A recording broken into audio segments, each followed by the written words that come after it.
KBS 1라디오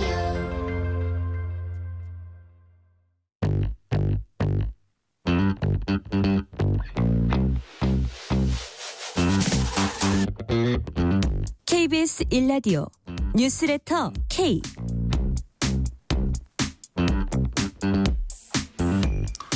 안녕하세요. 뉴스레터 K 진행하는 KBS 전종철 기자입니다.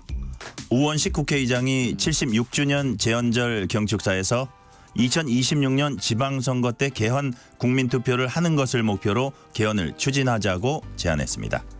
우원식 의장은 아울러서 야당의 방송사법 입법 강행 중지를, 정부 여당의 공영방송 이사진 선임 중단을 요청하면서 범국민협의체를 구성해 논의하자고 제안했습니다.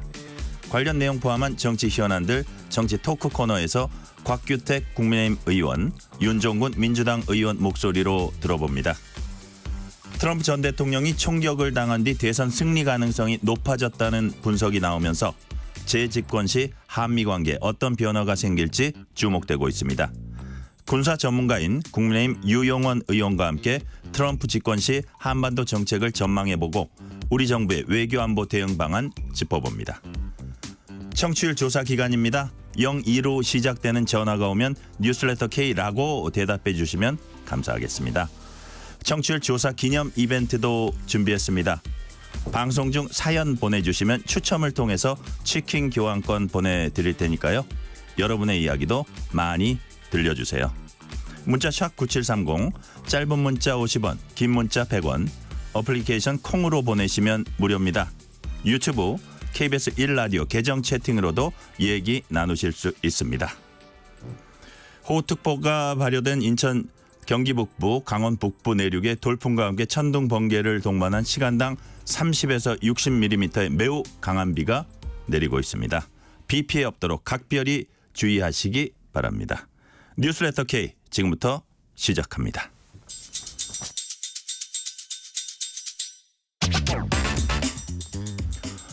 오늘 하루 가장 뜨거운 뉴스들만 골랐습니다. 뉴스레터 K 정치 토크, 매주 수요일엔 현역 국회의원들과 얘기 나눠봅니다. 곽규택 국민의힘 수석 대변인, 윤종군 민주당 원내 대변인 나오셨습니다. 어서 오세요. 예, 안녕하십니까. 자, 폭우 얘기 잠깐 하고 정치권으로 가봅니다. 오늘 새벽부터 폭우가 쏟아지면서 윤석열 대통령이 오늘 충남에서 주재할 예정이었던 중앙지방협력회의 연기하고 대통령실과 정부, 지자체가 모두 현장에서 호우 대처에 진력하기로 했습니다. 윤 대통령은 폭우 피해 없도록 만전기하라 이렇게 거듭 당부했는데요. 자, 부산 서구동구 지역구이신 곽규택 대변인님, 예. 부산에도 비가 많이 온 것 같은데 비 피해 없었습니까? 예, 지난주에 조금 비가 많이 와가지고요. 그 포트홀이 좀 발생하고 해가지고 긴급 복구는 했는데 뭐 더 큰 피해가 없기를 기대해 봅니다. 그러니까 예. 추가 비가 내리면 또 대비를 해야겠네요. 그렇습니다. 예, 예. 네네. 자, 경기도 안성 지역구 우리 윤종군 대변인님, 오늘과 내일 수도권 지역에 비가 많이 올 예정이라는데 이럴 경우에 요즘 지자체하고 주민들 사이에 소통 같은 게 이렇게 잘 됩니까? 예. 저 이제 뭐 지난주까지는 괜찮았는데 네. 어제 오늘 이제 안성에도 비가 많이 와서 좀 많이 걱정이 되고 있는 상황이고요. 저희는 2020년에 안성 동북권에 엄청난 그 수해 피해를 입었어요. 네. 그래서 저도 이제 한 달 넘게 이렇게 봉사했던 기억이 있는데 어제도 저희가 이제 그저께 당에서 부여를 갔다 왔거든요. 네. 근데 작년 3년 연속 홍수 피해를 입었는데 작년에는 100년 만에 홍수였다고 하고 올해는 200년 만에 홍수라고 하더라고요. 그러니까 이 기후이기 때문에 정말 예측 불가능한 그런 재해들을 많이 있는 것 같습니다. 우리 안성도 이제 시장님 중심으로 이렇게 만반의 준비를 하고 있어서 아직까지는 큰 피해는 없습니다. 네네. 자, 정치권으로 가봅니다. 오늘 뉴스메이커가 우원식 국회의장이네요. 우원식 국회의장이 재헌절 경축사를 통해서 개헌을 제안했습니다. 우 의장은 2026년 지방선거 때 개헌 국민투표를 함께하는 것을 목표로 개헌 추진하자 이렇게 말했는데요. 또 원포인트 개헌, 부분 개헌, 전면 개헌, 또 즉각 적용, 차기 적용, 총선과 대선이 일치하는 2032년 적용 등 다 열어놓고 유연하게 합의하는 만큼만 하자 이렇게 설명을 했습니다. 자, 우선 그 윤종군 대변님, 네. 오 의장의 개헌 제안 어떻게 평가하세요?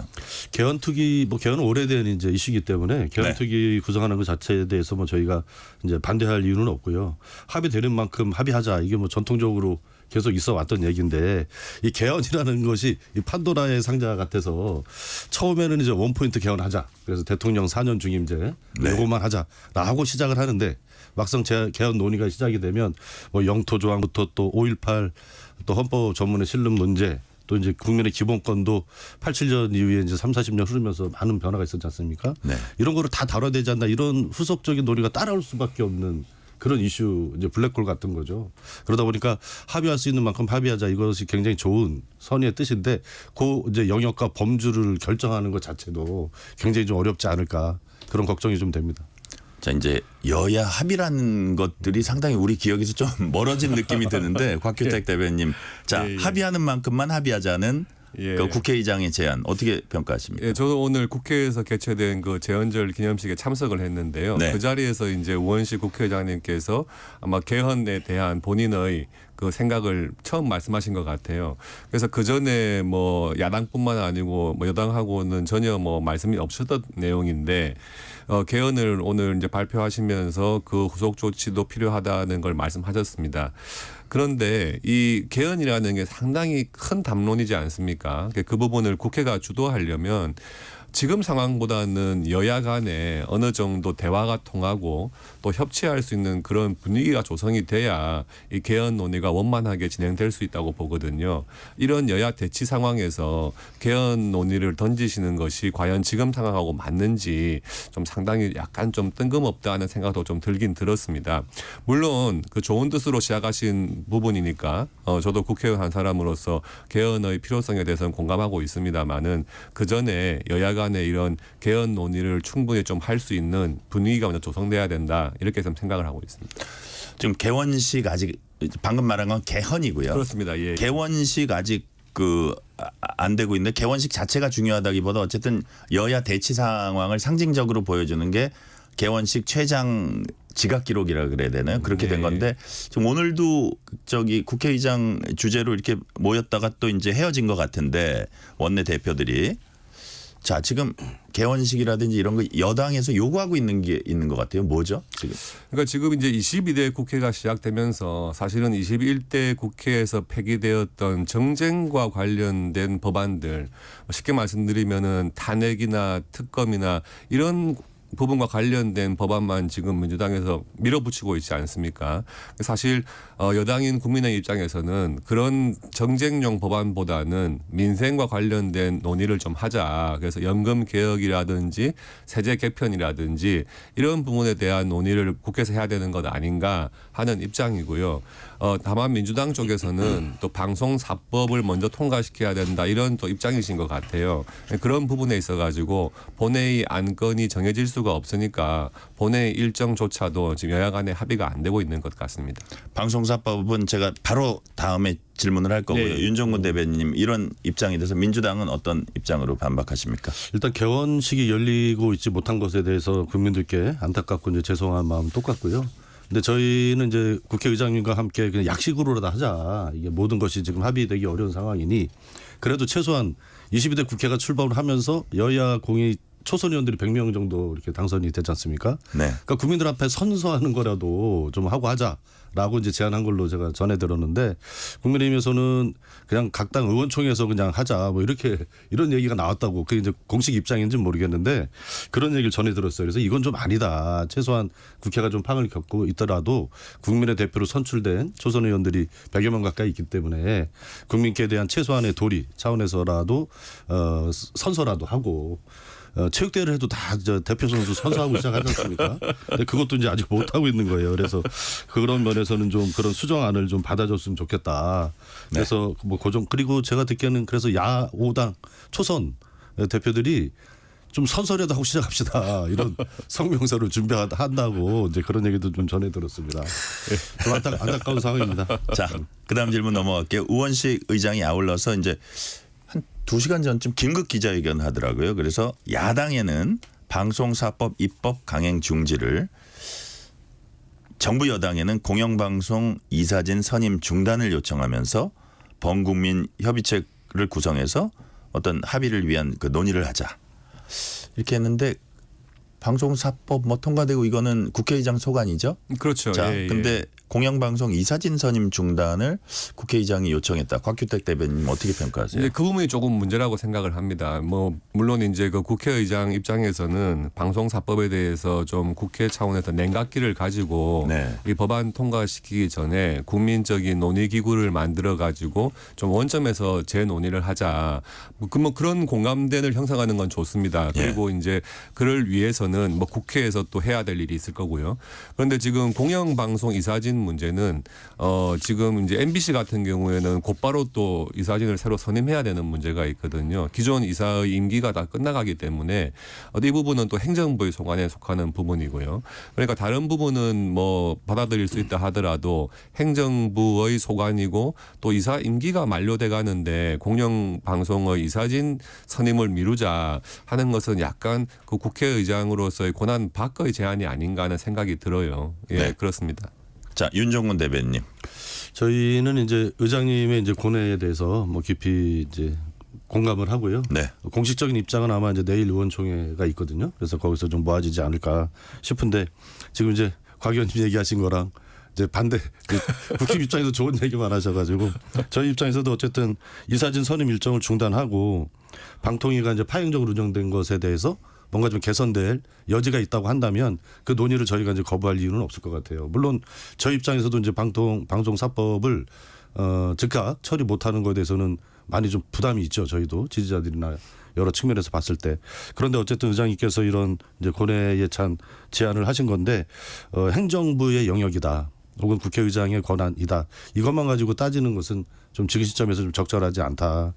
그래서 국회의장님의 제안에 대해서 한 번 더 국민의힘에서도 좀 깊게 좀 고민해 주시면 좋지 않을까.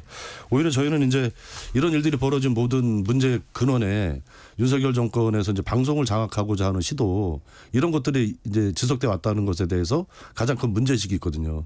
근데 그런 것에 대한 것 없이 방송사법 이제 곧 국회 통과를 눈앞에 두고 있는데 저희 입장에서는 그거를 중단하라고 그러면 저희도 굉장히 좀 당황스럽죠. 그러나 어쨌든 전체적인 차원에서 방송의 구조 이런 것들을 개선할 수 있는 협의체가 만들어지고 논의가 시작될 수 있다고 한다면 그런 차원에서는 좀 의미 있는 제안이 아닌가 저는 개인적인 의견입니다. 자, 조금만 추가적으로 예, 말씀드리면 아직 뭐 국민의힘에서는 오늘 이제 그 국회의장께서 제안을 했기 때문에 사실 뭐 우리 국민의힘의 어떤 당론이 정해졌다 이렇게 말씀드릴 수는 없는 지금 상황이고요.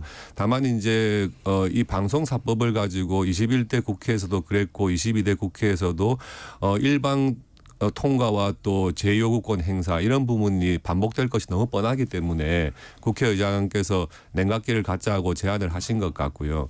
다만 그 이제 출발점에 있어 가지고 윤석열 정부에서 방송 장악 시도를 하고 있다. 이런 각 당의 입장을 고집한다면 이런 냉각기를 갖는 건 사실은 뭐 힘들겠죠. 그래서 그런 전제부터 조금 서로 간에 냉각기를 가지면서 좀 생각을 해보고요. 다만 중요한 것은 지금 공영방송 중에 하나인 MBC 쪽에 이사진의 임기가 끝나는데 그것을 공백으로 둘 수는 없지 않겠습니까? 그런 부분들은 조금 고려를 해봐야 될 부분인 것 같습니다. 하나만 짧게 말씀드리겠습니다. 아주 짧게요. 제가 왜냐하면 관련된 질문을 할 거거든요. 어차피. 예. MBC 임기 끝나는 거는 굉장히 걱정을 많이 하시는데 방통위 2인 체제 기형적으로 진행되어 오면서 임명 안 하고 이런 거는 거의 반년째 임명도 안 했지 않습니까? 그것도 좀 같은 선상에서 봐주시면 좋겠습니다. 자, 제가 관련 질문하겠습니다. 민주당은 이진숙 방송통신위원장 후보자 인사청문회 이틀간에 걸쳐서 하겠다 그랬습니다. 지금 이틀 인사청문회 하는 게 제가 알기로는 국무총리하고 대법원장 아마 이틀 하고 나머지 뭐 장관들 다들 하루 하는데 여기에 대해서 이제 국민의힘은 방통위원장 표적성 흠집 내기다 뭐 이렇게 이제 반발을 하고 있고요. 자, 그리고 방통위원장 청문회 이틀 하는 것도 이틀이지만 윤종근 대변인님 네. 그 앞서서 이제 이진숙 박통위원장 후보자에 대한 탄핵 얘기도 이제 공공연히 나오고 있거든요. 이런저런 뭐 이유를 들면서 근데 이 모든 게 결국은 MBC 그 방문진이죠. 그 이사진 구성을 민주당이 막기 위한 어떤 여러 가지 움직임이 아니냐 이런 또 지적이 나와요. 여기에 대해서 어떻게 보세요? 지금 뭐 강대강 충돌이 있는 거죠. 뭐 정부에서는 이제 대통령이나 정부에서는 MBC 박문진 이사를 교체하려고 하고 그런데 저희가 왜 이틀씩이나 하냐 뭐 이례적인 일이긴 한데 이진숙 후보자 자체가 너무 문제가 많아요. 저희가 이제 봤을 때는 얼마 전에도 이제 보도가 됐지만 인식 자체가 이 방송의 공정성을 위해서 일할 수 있는 사람이냐라고 하는 것에 대한 근본적인 회의를 할 수밖에 없는 그런 언행들을 너무 많이 해오셨어요. 연예인들에 대해서도 뭐 좌파 우파를 나눠서 감독들 배우들 이름까지 구체적으로 거명하면서 이렇게 편가리기를 하고 또 극우 유튜버에 보면 홍어족들이 광주 사태를 악용했다 이런 댓글에 막 좋아요 이런 거를 막 누르시고 또 MBC 직원 시절에도 이제 사찰 이런 것들을 하고 여러 가지로 봤을 때 공정한 국민의 공기가 되어야 될 그런 언론을 책임져야 될 그런 방통위원장으로서 적절하냐라는 측면에서 너무나 문제가 많다고 보는 거죠. 그런 문제들을 다루려면 하루 가지고는 좀 부족하다. 그래서 좀 이례적이긴 하지만 이틀 정도의 시간을 갖고 충분히 이제 자격을 검증해야 되지 않겠느냐라고 하는 것이 이제 저희 당의 입장입니다. 자, 윤종군 대변인의 말에 대해서 우리 곽규택 대변인 어떻게 반박하시겠습니까? 예, 방통위원장이 과연 이틀씩이나 국회에서 이렇게 인사청문회를 받아야 될 직책인가 하는 거에 대해서 기본적으로 의문이 들고요. 국무총리 같은 경우에 이틀을 인사청문회를 하죠. 그런데 방통위원장을 가지고 이틀을 청문회를 하겠다는 것은 결국에는 선임 과정에 있어 가지고 흠집내기를 하겠다. 그리고 이제 그 직무 수행을 어떻게든 좀 늦추겠다 하는 걸로밖에 볼 수가 없고요. 청문회를 하는데 지금 증인 참고인을 비롯해 가지고 70여 명을 지금 청문회에 부른다는 것 아닙니까? 그래서 과연 그게 심도 있는 인사청문회가 될 것인지 그냥 보여주기식 청문회를 하려는 게 아닌지 심히 우려가 되고요. 그리고 말씀하셨듯이 지금 방통위원장 같은 경우에는 탄핵 안이 이제 국회에서 의결이 되면 직무가 정지가 되는 문제가 생깁니다. 그래서 그렇기 때문에 탄핵 직전에 이제 사퇴를 하는 일이 반복되면서 정작 방통위의 업무는 지금 제대로 이루어질 수 없는 그런 상황인데 국회에서 방통위의 업무를 이런 식으로 못하게 진행해도 되는 것인지 상당한 의문이 듭니다. 자, 민주당이 1호 당론 법안으로 발의한 민생위기 극복 특별조치법, 이른바 민생회복 지원금법 입법 공청회에선 경제적 효과 등을 두고 공방이 벌어졌습니다. 전 국민 대상 지역 사랑 상품권으로 1인당 25만 원 지급한다는 내용 담고 있습니다. 윤종군 대변님, 여당은 이거 현금 살포법이다 이렇게 비판하고 있습니다. 어떻게 반박하시겠습니까? 참 현금도 참 불쌍하다라는 생각이 듭니다. 어떤 현금은 살포형이 되고 대통령께서 민생 간담회 하면서 그동안 쓰겠다고 하신 게 1,000조가 넘잖아요. 대통령께서 그렇게 하는 것은 민생을 위한 예산이고 우리가 얘기하는 25만 원 전체에도 13조 원 정도 들거든요. 금액면으로 봐도 정말 뭐 100분의 1 정도밖에 안 되는 금액인데 이것만 얘기하면 이제 현금 살포라고 이렇게 얘기를 하고 있습니다. 근데 지금 민생이 얼마나 어렵고 비상대책이 필요하냐 이거에 대한 인식만 같아지면 충분히 동의가 가능하지 않을까 싶은데 지금 작년에 사업 부진으로 인해서 폐업한 자영업자들이 100만 명에 육박하고 있습니다. 그리고 자영업자들 대출 연체율도 9년 반 만에 지금 최고치를 경신하고 있어요. 이렇게 어려운 시기에 지역화폐를 통한 지역경제 활성화, 골목경제 활성화 이것은 코로나19 시기에 이미 전국적으로 입증이 됐다라고 이제 저희는 보고 있거든요. 효과 면에서. 물론 이제 정부 일부 기관에서는 효과가 이제 적다 이렇게 좀 규정하고 있기 연구 결과를 발표하기도 하지만 전체적으로 그 당시에 이제 상인분들이나 골목 상권을 활성화하는 측면에서는 지역화폐가 분명히 엄청난 효과를 발휘했다라고 저희는 이제 기본 인식을 좀 갖고 있어요. 그런 차원에서는 충분히 검토 가능한 것이다. 그리고 어쨌든 정치의 영역인데 저희가 이런 안을 내면 설사 그것에 대해서 정부 여당이 좀 아니다 반대를 한다 하더라도 뭔가 이렇게 수정 제안이 나왔으면 좋겠어요. 25만 원이 너무 과하다. 혹은 전 국민 대상을 하는 게 좀 너무 과하니까 부분적으로 하자. 뭐 이런 좀 수정 제안이 와야 대화가 되고 논의가 될 텐데 그냥 딱 잘라버리니까 더 이상 뭐 논의가 진척이 안 되는 게 제일 안타깝습니다. 곽규택 대변인, 민주당 입장에서는 이거 이재명 대표가 이렇게 역점적으로 하는 거여서 혹시 정부 여당에서 더 이렇게 안 하는 거 아니냐는 의심도 좀 하는 것 같아요. 근데 선별 지원이 당론입니까? 그렇습니다. 민주당에서는 이제 1인당 25만 원씩을 다 고르게 지급하자는 것이고요. 정부와 여당의 입장에서는 지금 그렇게 현금 살포하듯이 뭐 무차별적으로 줘가지고는 효과가 없다. 그러니까 선별적으로 해서 정말 필요한 분들한테 25만 원이 아니라 더 지급하는 한이 있더라도 지원을 하자 이런 입장을 가지고 있고요. 네. 지난번에 당정 회의에서 7월 하반기에 경제 정책을 발표하면서 지금 말씀하신 그런 어려움에 처해 있는 소상공인이라든지 자영업자라든지 이런 분들에 대해서 금융 지원 또 전기료 감면 이런 부분들에 대해서 이제 정책을 추진해 나가겠다고 발표를 한 상황입니다. 이렇게 정말 필요한 곳에 필요한 재원을 써야지 포퓰리즘식으로 전 국민에게 25만 원씩 주겠다 하는 것은 경제적으로도 효과가 없고 재정 건전성만 부담을 가중시킬 뿐이다 하는 것이 정치권뿐만 아니고 법조계와 경제 학계에서 이미 그런 문제들을 지적하고 있거든요. 그래서 이런 부분은 민주당에서 뭐 일방적으로 밀어붙일 게 아니라 정말 선별적으로 지원하는 방안에 대해서 정부 안과 함께 이야기를 하셔야 한다고 생각을 합니다. 자, 국민의힘 전당대회로 가봅니다. 오늘 오전에 또 네 번째 TV 토론 열렸는데 여기서도 댓글팀 논란을 두고 이제 공방을 벌였습니다. 한동훈 후보는 사실무근이다. 자신은 문제 없다 하고 있고 이걸 제기한 원희룡 후보는 뭐 실형을 받을 수도 있다 이런 얘기까지 했는데요. 자, 당 내외에서는 국민의힘 당 내외에서는 전당대회 이유가 더 걱정이다. 당내 통합 화합도 화합이지만 사법 리스크를 스스로 생산해서 야당에게 넝굴째 던져줬다. 이런 뭐 비판도 나오고 있나 봐요. 전당대회 이후 우리 곽규택 대변인 어떻게 전망하세요? 예, 저도 참 걱정되는 부분이 많습니다.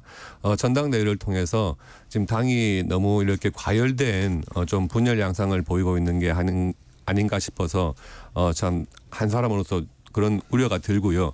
다만 그 댓글팀이라고 하면서 이제 민주당에서도 오늘 보도자료를 내셨던데 그 댓글팀이라고 하는 게 한동훈 당시 법무장관에 대해서 우호적인 댓글을 단 계정들을 쭉 분석을 해보니까 네. 몇 개의 계정에서 반복적으로 댓글을 달고 있다. 그러니까 댓글팀이 아니냐 이런 이제 추측으로 넘어가시더라고요. 그런데 민주당에서 이제 이재명 전 대표에 대해 가지고 아주 강성 댓글들을 열심히 다는 분들이 있습니다. 네네. 그런 댓글을 다는 계정을 쭉 분석을 해보면 한동훈 전 법무장관한테 댓글을 달았던 계정들보다 훨씬 많을 거예요. 그럼 이런 분들이 다 이재명 전 대표의 댓글팀이냐 그렇게 볼 수는 없을 것 같고요. 다만 한동훈 전 법무장관이 당시에 이미 좀 팬덤이 형성돼 있고 그런 관계여서 아마 댓글을 좀 열심히 달았던 몇몇 분들이 계시지 않나 싶은데 그런 것을 들어서 뭐 그런 댓글팀을 운영을 했다든지 불법적이다 이렇게 단정하는 것은 조금 어려운 상황이 아닌가 생각을 합니다. 이번 질문은 윤정근 대변인께 드릴게요. 민주당은 김건희 여사도 댓글팀 운영했고 한동훈 당대표 후보도 법무부 장관 시절 댓글팀 운영했다는 증언 증거가 나오고 있다. 수사해야 한다. 이게 이제 민주당 주장인데요. 예. 박찬대 원내대표는 특검 필요성까지 언급했습니다. 지금 민주당 입장 좀 설명해 주세요.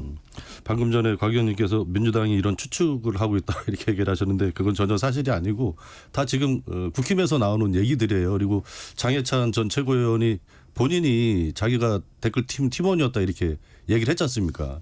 그러니까 저희가 추측해서 얘기하고 있는 게 아니고 어쨌든 국민의힘 전당대회에서 이런 논란이 되는 게 저희도 뭐 마냥 즐겁고 좋지만은 않습니다. 이게 정당 내부에서 자정되고 이래야 될 영역의 일들인데 이런 것들이 이제 막 이제 터져 나오는 거잖아요. 그러나 어쨌든 드루킹 특검을 이제 비슷하게 이제 저희가 이제 당한 거 아니에요. 그러니까 똑같이 이 특검도 당연히 필요하다. 그리고 윤석열 대통령이 예전에 이명박 정권 때 국정원을 내세워서 댓글 조작했던 이 공작 부대를 조사했던 그때 당시에 이제 검사로서 조사를 한 거죠. 그 다음 실제 조사를 한 분이에요. 그러니까 이것이 얼마나 큰 범죄인지 누구보다 잘 알고 있을 거라고 생각을 합니다.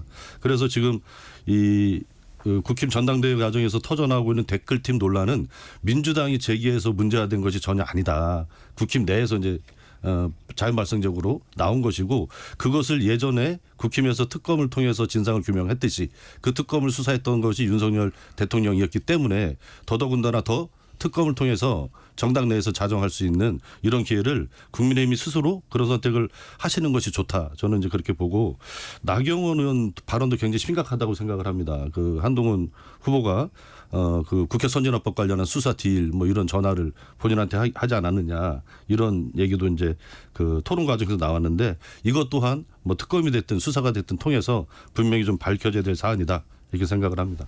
국민의힘 결선 투표 과정한 양자 대결에서 한동훈 후보가 다른 후보 앞선다는 여론조사 결과 나왔습니다. 이번 조사는 여론조사 전문회사 에이스 리서치가 뉴시스 의뢰로 지난 14, 15일 이틀간 전국 만 18세 이상 성인 남녀 1,002명 대상으로 RS 조사 무선 100% 방식으로 진행됐고 자세한 내용 중앙선거 여론조사심의 홈페이지 참조하시면 됩니다.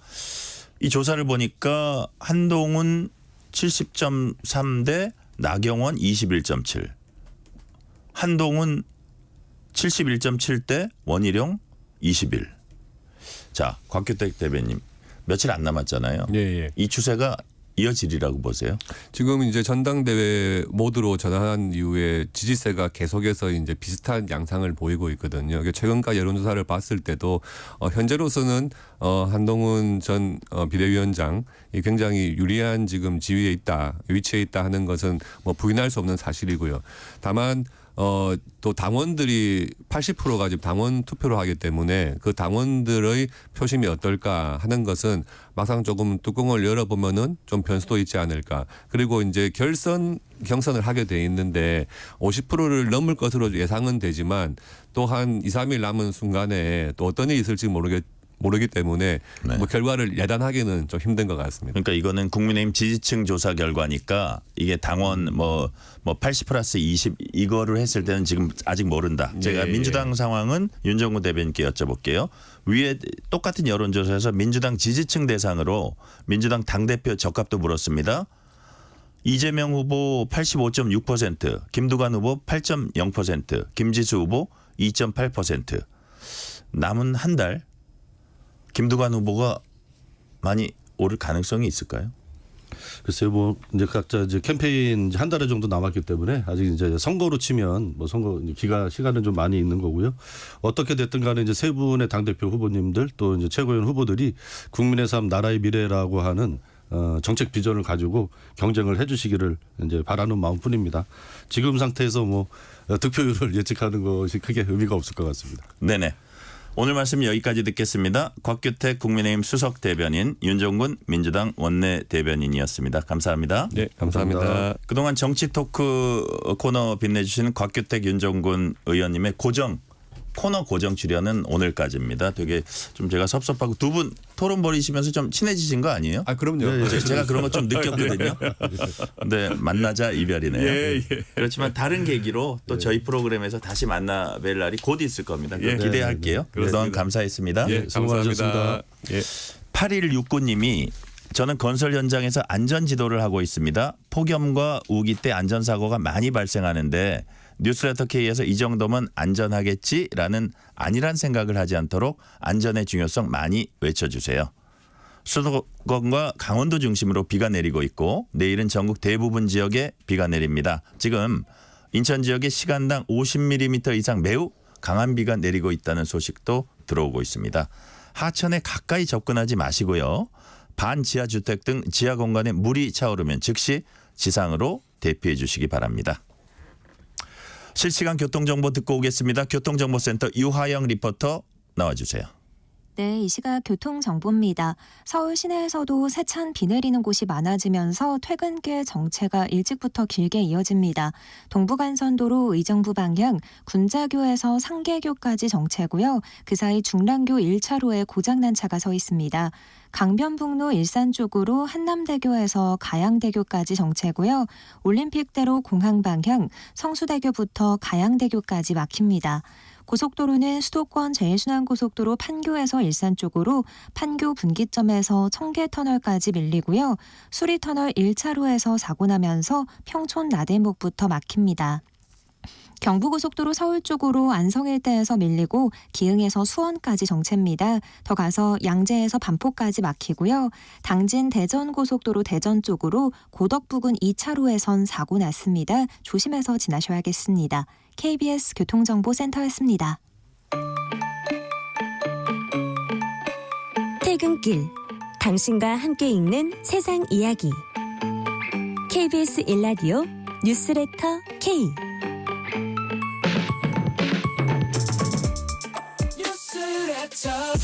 Yeah, we got the news. 바쁜 일상 속에 정보를 주는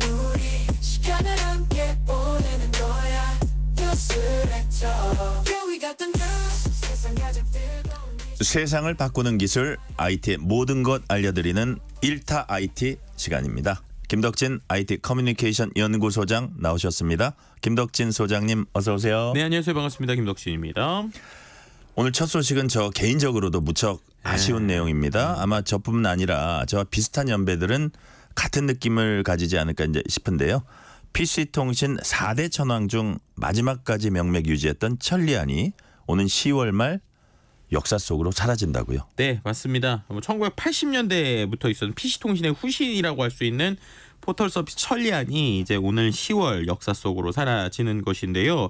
최근 공지한 지금 운영사의 미디어로그가 최근에 공지한 공지를 보면 10월 31일 날 이제 천리안 서비스 종료된다라는 것이고, 뭐 함께했던 포털 서비스들이 하나둘씩 종료하는 시장 상황 속에서도 서비스를 지속하려고 했지만 사업에 변화가 있다 보니까 이제 양질의 서비스를 유지하기가 어려워서 이제 서비스 종료한다라는 이야기고요. 다음 달 1일부터 천리안 기본료를 무료로 전환하고 9월 1일부터 다른 서비스들 종료, 이제 한 단계씩 종료해서 결국 10월 31일 서비스를 종료한다는 것이고요. 이처럼 이제 천리안이 PC통신 서비스를 시작한 이후에 39년만 거의 뭐 한 사람의 인생이라고도 볼 수 있을 것 같은데 추억 속으로 좀 사라지게 됐다, 이렇게 말씀드릴 수 있을 것 같습니다. 네, 영화 접속이 생각나기도 하고요. 네. PC통신만의 특유의 모뎀 소리 있잖아요. 네, 삐삐삐삐삐삐 이렇게 됐었죠. 네. 그것도 기억납니다. 10대, 20대들에게는 아마 낯설 거예요. 잘 네. 모르실 것 같기도 한데 소장님 PC통신이 뭔지 간단히 좀 설명 좀 해주세요. 네, 말 그대로 PC로 통신을 하는 건데 요즘엔 PC로 통신한다고 하면 뭐 인터넷이 아니냐 이렇게 싶을 거예요. 네. 그런데 이제 특히나 말씀하신 지금 1, 20대는 이해를 못할 텐데 과거에는 우리가 이 컴퓨터로 PC 통신 연결했다 하면은 전화가 안 됐죠. 네. 네, 전화가 계속 통화 중이었는데 이제 말씀드린 것처럼 모뎀을 컴퓨터에 부착하고 전화선으로 연결해서 썼었던 게 이제 대표적인 이 PC 통신이다라고 말씀드릴 수 있을 것 같습니다. 보통 이제 4대 천왕 이래가지고 뭐 천리안, 나우누리, 유니텔, 그다음에 하이텔 뭐 이런 네 가지가 있었고요. 보통 그때는 이제 이게 통신이라고 하는 게 전화선으로 할 수 있는 건 지금 있는 인터넷에 비해서는 한 번에 주고받을 수 있는 데이터량이 아주 작고 느리단 말이에요. 그러다 보니까 대부분 다 글자, 텍스트 중심으로 되어 있는 형태였습니다. 그래서 뭐 채팅방, 뭐 이메일, 게시판, 동호회 이런 부가 서비스가 있었고요. 아마 이런 분들 많았을 것 같은데 저 역시도 예전에 PC통신 잘못 쓰다가 저희 아버지 신용불량자 만들 뻔한 기억이 나요. 많이 쓰셨군요. 맨날 밤마다 열심히 썼더니 막 이제 통신 요금 몇십만 원 나오고 전화 요금 나와가지고 엄청 이제 고생을 했던 기억도 나고요. 그래서 오늘의 네. 김덕진 소장님이 계신 거 아닙니까? 네, 투자해서. 그렇죠. 네. 그리고 말씀하신 대로 접속이 이제 1997년 영화인데 이제 PC통신 부흥기를 그대로 설명했다. 이제 세상과의 소통 창구로 연인을 만드는 뭐 이런 식의 이야기들. 정말 아마도 많은 분들이 이 추억 속에 이 PC통신이라고 하면 하나씩은 좀 떠오르지 않으실까 이런 생각이 들기도 하네요. 그렇습니다. 그렇다면 PC통신이 한국 IT 산업 발전에 어떤 기여했는지 이후 네. 포털 등으로 이어지는 통신 문화에 어떤 영향 미쳤는지 좀 짚어주세요. 가장 큰 거는 역시 정보를 사람들끼리 모르는 사람들이 교류를 할 수 있게 만들었다라는 게 이제 가장 컸죠. 예전에는 우리가 어떤 지식이 있더라도 그 지식을 소통한다라고 하면 내 주변 사람들하고만 했는데 이런 게시판의 기능을 통해서 다양한 사람들이 다양한 지식을 커뮤니티에서 옮길 수 있었고 결국 그것이 지금의 온라인 커뮤니티들의 원조라고 볼 수 있죠. 어떻게 보면 그 혁신적인 거예요. 그럼요. 그죠? 예. 네, 많은 사람들이 그게 떨어져 있었는데 그리고 이제 또 우리나라 산업에서도 중요한 게 두 가지가 있는데 IT 기술 발전에 촉진이 됐죠. 왜냐하면 사람들이 이렇게 커뮤니케이션을 하니까 많은 것을 얻을 수 있네. 그럼 기술이 중요하네라는 게 있었고 그다음 가장 큰 것은 역시 인터넷 보급의 일종의 전초기지였다라고 말씀을 드릴 수 있을 것 같아요. 우리나라에 이제 기억하시는 분들 있겠지만 1998년에 이제 IMF가 있고 그때 이제 김대중 정부에서 이른바 우체국 PC 이래가지고 우체국에서 우리나라가 이제 앞으로는 이 디지털 혁신을 통해서 먹고 살아야 된다. 그러니까 심지어 우체국이 담보를 대주면서 컴퓨터를 이제 살 수 있게 아주 저리로 살 수 있게 하는 이런 것들이 있었거든요. 네. 근데 그때 이제 인터넷이 보급이 됐는데 만약에 그때부터 인터넷이 있었다고 그러면 사람들이 인터넷에 들어가도 할 게 별로 없었을 거잖아요. 근데 말씀드린 대로 1980년대부터 있었던 PC통신이라는 시장이 있다 보니까 사람들이 들어가서 이미 뭐 게시판도 있고 여러 가지 볼 정보들도 많았고 그게 이제 자연스럽게 그래픽과 연결되는 인터넷이라는 서비스가 되니까 야, 이 온라인상에서 우리가 이런 많은 정보를 나눌 수 있구나라고 라고 하는 거에 대한 어떤 발판을 마련해 준 게 이 PC통신 서비스라고 볼 수 있을 것 같고요. 그리고 이게 결국에는 이른바 네이버나 다음 같은 포털 서비스의 어떤 원조격으로 이제 이렇게 구성하면 되는구나라는 걸 이제 사람들에게 많이 알려준 것이죠. 네.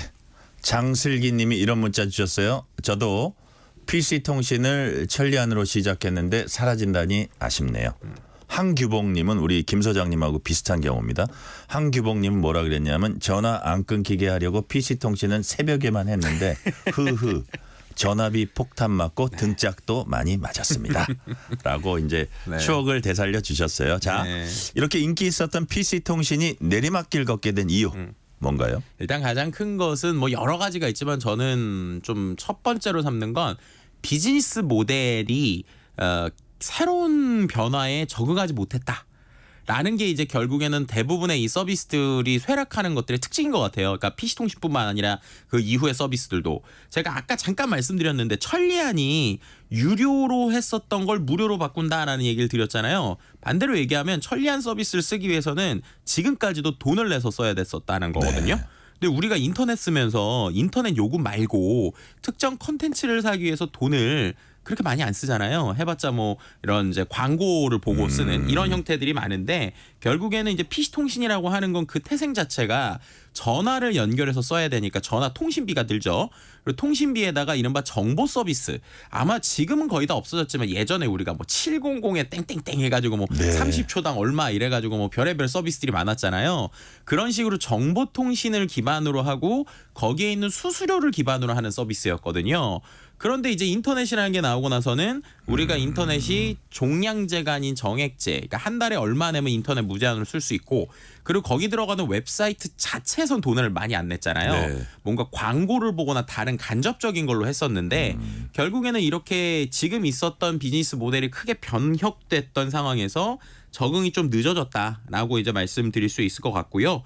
두 번째는 인터넷이라고 하는 게 PC통신과 다르게 이제 아주 많은 데이터를 한 번에 주고 받으니까 글자뿐만 아니라 뭐 영상 혹은 이미지 이런 것들이 아주 다양하게 나올 수 있었잖아요. 그러니까 이제 우리가 인터넷으로 만화도 보고 영상도 보고 이런 시대가 됐는데 글자로만 유지됐어서 서비스를 구조적으로 바꾸기는 좀 쉽지 않았다. 그래서 그런 여러 가지 시대의 변화나 비즈니스의 변화들 때문에 좀 안타깝게 이제 기술의 자리를 내어줬다라고 설명을 드릴 수 있을 것 같습니다. 잠시 호우경보 소식 전해드리겠습니다. 오늘 오후 5시 30분 경기 고양 지역에 호우경보가 발효됐습니다. TV, 라디오, 스마트폰을 통해서 기상 상황 계속 확인하시고요. 차량은 속도를 줄여서 운행해 주시기 바랍니다. 침수 지역이나 산간, 계곡 등 위험 지역에 계신 분들도 즉시 안전한 곳으로 대피해 주시기 바랍니다. 자, 다음 질문입니다. 천리안 서비스 종료 소식에 과거 이용자들 어떤 반응 보입니까? 두 가지인데요. 아직까지 천리안이 있었어? 라고 하시는 분들도 꽤 많더라고요. 그만큼 이제 우리가 세대의 변화에서 이제 너무 빠른 변화를 느꼈고 네. 두 번째는 말씀하신 대로 추억이 이제 회상되면서 그때 이런 뭐 추억의 연결음, 모뎀 폭탄, 아직 뭐 청춘을 돌려서 이런 여러 가지 반응들이 있었는데 어쨌든 추억의 한 켠은 분명히 있지만 서비스적으로는 반대로 우리가 추억으로만 있었지 많이 접속들은 안 했구나라는 것들을 우리가 느낄 수 있는 상황이죠. 자, 지금은 글로벌 서비스, 특히 미국 서비스가 많습니다. 그렇지만 초창기에 우리나라 IT 서비스들이 상당히 앞서간 측면이 있었어요. 네. 페이스북에 원조격이라 할 수 있는 싸이월드가 있었고요. 유튜브보다 더 먼저 UCC라는 우리나라 영상 올리는 서비스도 그쵸. 있었습니다. 그런데 이런 우리나라 서비스들이 명맥을 유지하지 못하고 다시 말해서 더 크지 못하고 점차 이렇게 사그라들거나 잊혀진 이유 뭔가요? 그러니까 이것도 한 두세 가지인데 앞서서 제가 비즈니스 모델의 변화에 대한 이야기를 드렸잖아요. 네네. 이 부분을 간과할 수가 없어요. 무슨 말이냐? 싸이월드가 엄청나게 사람들에게 뜨거웠잖아요. 근데 싸이월드는 우리가 이른바 도토리라고 하는 걸 사서 네. 그걸 갖고 뭔가 필터를 꾸미거나 여러 가지 서비스를 꾸몄었잖아요. 근데 페이스북을 우리가 쓴다고 직접적으로 돈은 안 내죠. 네. 그냥 거기에 있는 광고나 여러 가지를 통해 간접적으로 돈을 버는 구조죠. 두 번째는 이런 돈을 벌던 회사들이 잘 나갈 때는 혼자서 쉽게 말해서 다 하려고 그래요. 그래서 이것도 내가 하고 저것도 내가 하고 그런데 이제 본인들이 잘할 수 있는 전문성이 있고 또 다른 회사가 잘하는 것들이 있잖아요. 그러면 다른 회사가 잘하는 건 협력의 좀 그림을 그렸어야 됐는데 아쉽게도 이 두 가지 면이 그 시절에는 우리가 잘 못했던 것 같아요. 생각해 보면 이제 페이스북 같은 데는 말씀드린 것처럼 이제 사용자에게 돈을 받는 게 아니라 광고를 통해서 간접적으로 벌었고 네네. 두 번째는 플랫폼 비즈니스라고 하죠. 이제 본인들이 하나의 장터가 돼서 다양한 기술들을 붙이게 했던 이 두 가지가 좀 가장 큰 변화였다고 할 수 있을 것 같고요. 근데 또 생각을 해보면 이게 글로벌 기업들은 그럴 수 있었던 게 일단 막대한 투자. 왜냐하면 이런 것들은 처음에 돈이 벌리지 않아요. 네네. 어느 정도 엄청난 손해를 감수하면서 사용자를 모아야 되는데 그러기에는 우리나라 시장의 사이즈나 아니면 그들이 벌었을 때 예를 들면 10년 후에 이렇게 될 거예요라는 게 그때는 장담이 안 됐던 거죠. 그렇군요. 그러니까 이제 지금 벌어서 지금 써야 되는 이런 구조였다. 그래서 그러한 구조적 변화에 대한 아쉬움이 좀 있고 두 번째는 우리나라 시장만 놓고 그런 사업을 하기에는 말씀드린 것처럼 이 역시 좀 시장이 좁았다. 그래서 글로벌 관점으로 보면 참 큰 것들이라서 이 좋은 아이디어들이 결국에는 해외에서 좀 이렇게 확장되고 있는 모습을 보면 좀 개인적으로 아쉽기도 하고 또 그러면서도 또 그 변화 때문에 최근에 이제 플랫폼 비즈니스 우리나라에서 스마트폰 기반의 서비스들이 좀 많이 나오고 있잖아요. 네네. 그러한 어떠한 시행착오나 아쉬움들이 지금 다시 좀 다음 세대를 통해서 좀 개선돼서 연결되고 있지 않나 뭐 이렇게 좀 설명드릴 수 있을 것 같습니다. 자, 5988님이 천리안 얘기 들으니까 영화 접속에서 주인공들이 서로 연락하던 장면 생각나네요. AI 시대 PC 통신이란 말 들으니까 세월이 느껴집니다. 자, 5988님 영화 접속 OST 저희가 끝곡으로 들려드릴 테니까 끝까지 들어주시면 됩니다. 자, 다음 질문 넘어갈게요. 지금 네. AI 얘기하셨는데 AI 분야도 계속 글로벌 빅테크 중심으로 가는 추세입니다. 네, 그래서 맞아요. 우리나라 IT 기술이나 서비스 플랫폼들이 계속 이거 밀리는 거 아닌가 하는 우려가 나와요. 그래서 어떤 방향으로 우리가 나가야 될까요? 최근에 말씀해 주신 것처럼 서비스도 그렇고 기술도 그렇고 특히나 뭐 엔비디아 같은 회사들이 뭐 기술 다 끌고 가고 막 이러니까 네네. 우리나라 어떡하나 이런 얘기들 되게 많이 나오거든요. 근데 이럴 때 좀 우리가 키워드 하나를 좀 생각해 보면 좋을 것 같아요. 어떤 키워드냐? 프레너미라는 키워드를 좀 제가 말씀드리고 싶습니다. 그게 무슨 뜻이죠? 프렌드랑 에너미가 합쳐진 거예요. 프레너미. 네, 그러니까 우리로 치면 적과 해동침 뭐 이런 예, 느낌이죠. 근데 이 키워드를 말씀드리는 이유가 2010년대에 애플이 아이폰을 가지고 이 스마트폰 시장을 막 열 때가 있어요. 근데 그때 그걸 바라보고 있던 회사가 있었으니 삼성하고 구글입니다. 근데 삼성은 그전에도 기계는 잘 만들었는데 우리가 이 운영 체제에서 약간 아쉬움이 있었던 거예요. 구글은 소프트웨어를 잘 만들었는데 기계를 잘 못 만들었던 거예요. 그래서 이 두 회사가 손을 잡습니다. 그때 이제 많이 나왔던 키워드가 바로 이 프레너미라는 키워드예요. 그러니까 프레너미. 영원한 적도 없고 영원한 편도 없는데 우리가 애플이라는 상대를 이기기 위해서 나는 기계를 잘 만들고 삼성이 그리고 거기에서 OS는 구글이 잘 만들자 이래가지고 했단 말이에요. 그래서 이제 크로스 라이선스 체결을 했는데 이게 2024년 이제 올해 끝나요. 네. 그런데 이제 끝나기 전에 몇 년 전부터 어떤 움직임들이 있었냐면 이제 우리가 기계를 잡았으니 예를 들면은 삼성 입장에서는 수익을 내려면 추가적인 앱 서비스나 이런 것들이 있어야 되잖아요. 네. 그러다 보니까 지금 삼성의 스마트폰의 기본 검색이 구글로 탑재가 돼 있거든요. 그런데 그거를 마이크로소프트가 본인들의 검색 엔진으로 해주면 뭐 뒤에서 얘기 나오는 것은 뭐 최대 뭐 수조 원까지 돈을 주겠다 이런 얘기가 나오니까 이걸 바꾸려는 시도를 하고 있고 그렇군요. 구글 입장에서는 소프트웨어만 하다가 이제 하드웨어를 해야 되잖아요. 그래서 몇 년 전부터 구글도 이제 중국 회사들과 합쳐서 레퍼런스 그러니까 대표적인 구글의 폰을 삼성 쪽이 아니라 다른 회사로 해보거나 자체 폰을 만들려는 시도를 하고 있어요. 그래서 이런 식으로 친구였다가 적이 됐거나 이러는 건데 이게 이제 AI 시장에서도 벌어지고 있다는 거예요. 그래서 엔비디아를 이기기 위해서 글로벌 회사들끼리 손을 잡기도 하는데 최근에 이제 우리나라에서의 큰 움직임 두 가지만 설명을 드리면 하나는 네이버 있지 않습니까? 네네. 네이버가 최근에 인텔하고 아주 끈끈하게 손을 잡고 있어요. 네. 그냥 인텔이 예전에는 이 칩 만드는데 왕이었는데 엔비디아 때문에 밀렸잖아요. 네. 그럼 이제 본인들의 칩을 연구를 해야 되는데 연구를 하려면 서비스를 하는 데가 필요하잖아요. 그래서 지금 네이버랑 아주 끈끈하게 하고 있고요. 그렇군요. 또 우리나라에서 이 GPU를 설계하는 회사 중에 스타트업 중에 사피온이라는 회사랑 리벨리온이라는 회사가 있는데 사피온 리벨리온. 이 두 회사가 이번에 합병을 했거든요. 네. 근데 이게 왜 중요하냐? 사피온은 SK텔레콤에서 거의 주로 투자한 회사고요. 리벨리온은 KT에서 투자한 회사예요. 그러니까 우리로 치면 SKT랑 KT가 합쳐진 거니까 이런 프레너미가 지금 일어나고 있는 상황이다. 이렇게 말씀드릴 수 있을 것 같습니다. 프레너미 적과의 동침하니까 정말로 그 KBS 기자하고 MBC 기자하고 결혼하면 그 우리가 적과의 동침이라 그랬거든요. 네. 기자협회보의 적과의 동침이란 제목으로 결혼 소식을 알린 그것도 기억이 나는데 유튜브를 이기해서 그렇게 해야죠. 해당 기자들은 누군지 알 겁니다. 아마 네. 본인들이. 근데 프레너미 적과의 동침 비슷한 주제 또 이어갑니다. 네. 주제는 바꾸지만요. 네.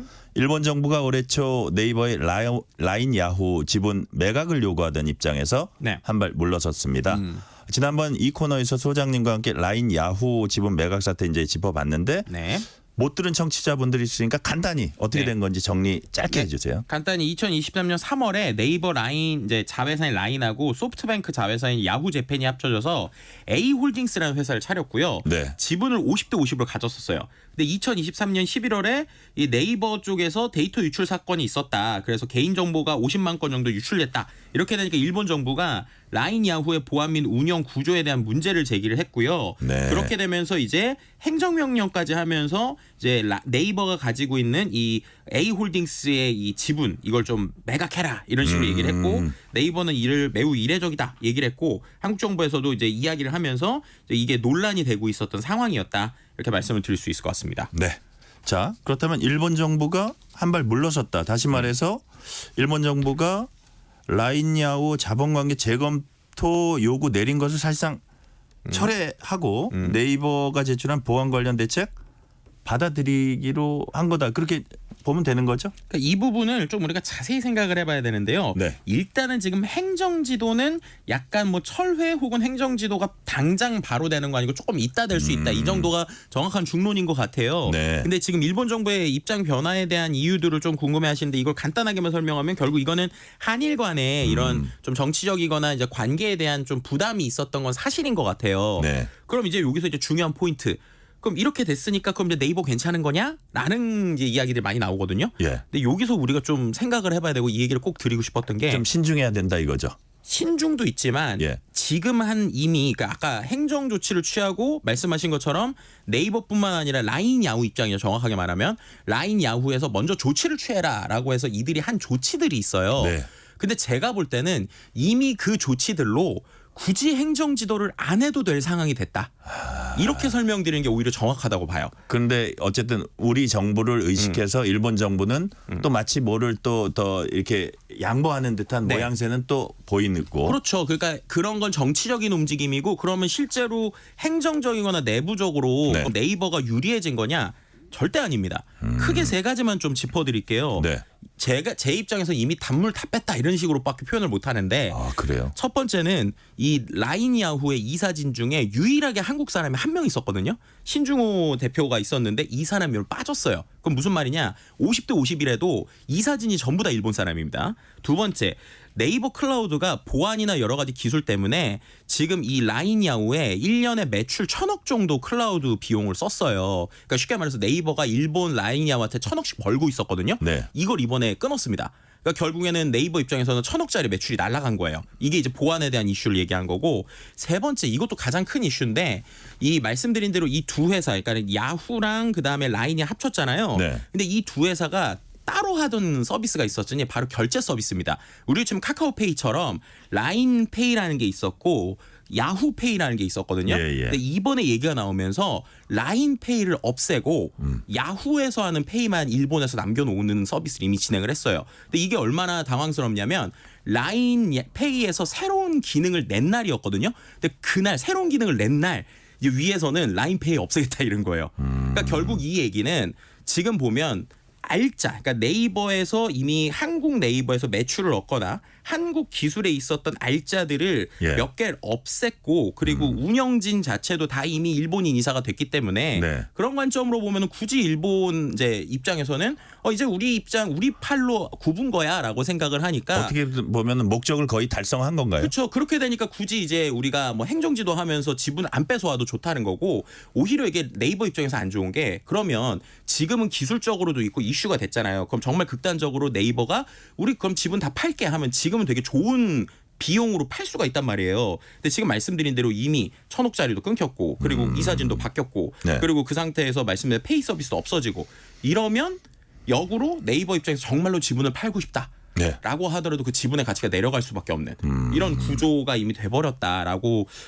기술적 관점에서는 냉정하게는 이렇게밖에 설명을 못 드릴 것 같아요. 자, 마지막 질문 드릴게요. 한 네. 1분 정도 남았는데요.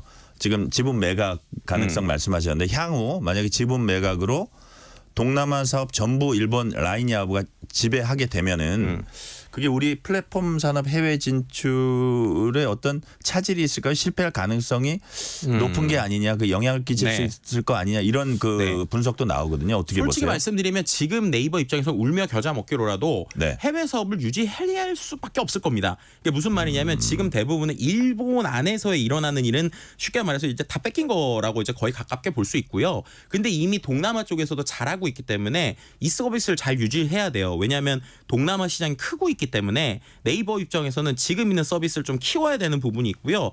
아예 이 서비스 외에 나머지 것들이라도 동남아에 계속 진출하는 모습을 보여야지 자칫 잘못하면 이게 나쁜 선례를 지금 남기고 있는 거거든요. 왜냐면 한국 스타트업이 해외 나갔을 때 일본이 그렇게 한 것처럼 이렇게 되겠네? 그러면은 이제 문제가 될 수 있으니까 지금부터라도 일본을 제외한 나머지 사업에서라도 조금 더 주도권을 가지고 네이버 입장에서 좀 공격적으로 해야지 다른 우리나라 IT 기업들에게도 좋은 이미지를 남길 수 있다. 이렇게 설명드리는 게 좋을 것 같습니다. 제가 이해하기로는 섣부른 매각은 좀 신중할 필요가 있다. 이렇게 이해가 되네요. 지금 타이밍에선 좀 그런 것 같아요. 네네. 오늘은 여기까지 듣겠습니다.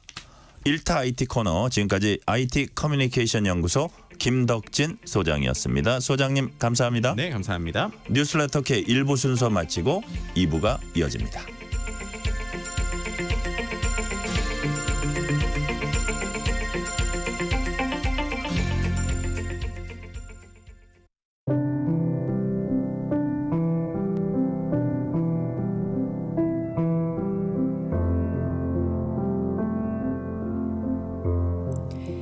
KBS 라디오 연중기획 희망충전 대한민국 595번째 이야기. 안녕하세요. 아나운서 유지원입니다. 11살 세원이는 외할머니와 살고 있습니다. 세원이를 낳은 지 얼마 되지 않아 옥상에서 떨어지는 사고를 당한 엄마. 낙상 시 전두엽이 크게 손상되며 뇌의 절반 이상을 제거해야만 했는데요. 그 후로 지금까지 의식이 없는 엄마는 식물인간 상태로 입원 중입니다. 그렇게 할머니는 어린 세원이를 키우며 어려운 살림을 이어왔는데요. 깊은 밤 고기잡이 배에 몸을 싣고 먼 바다로 아르바이트를 나가는 할머니. 홀로 있는 세원이가 걱정되지만 딸의 병원비를 벌기 위해선 한시도 몸을 쉴 수가 없습니다. 오늘도 일하고 돌아온 할머니의 어깨를 토닥이는 세원이. 작고 기특한 손길에 할머니의 눈시울은 뜨거움만 집니다. 하루하루가 힘겨운 할머니와 세원이를 위해 여러분의 사랑과 마음을 보내주세요. 여러분의 따뜻한 손길이 희망의 빛이 됩니다. ARS 060-700-1580 060-700-1580 한 통화 3,000원으로 희망을 선물해 주세요. KBS 라디오 연중기획 희망충전 대한민국은 초록우산 어린이재단, 인탑스 주식회사, 그리고 청취자 여러분과 함께합니다. ARS 060-700-1580 한 통화 3,000원입니다.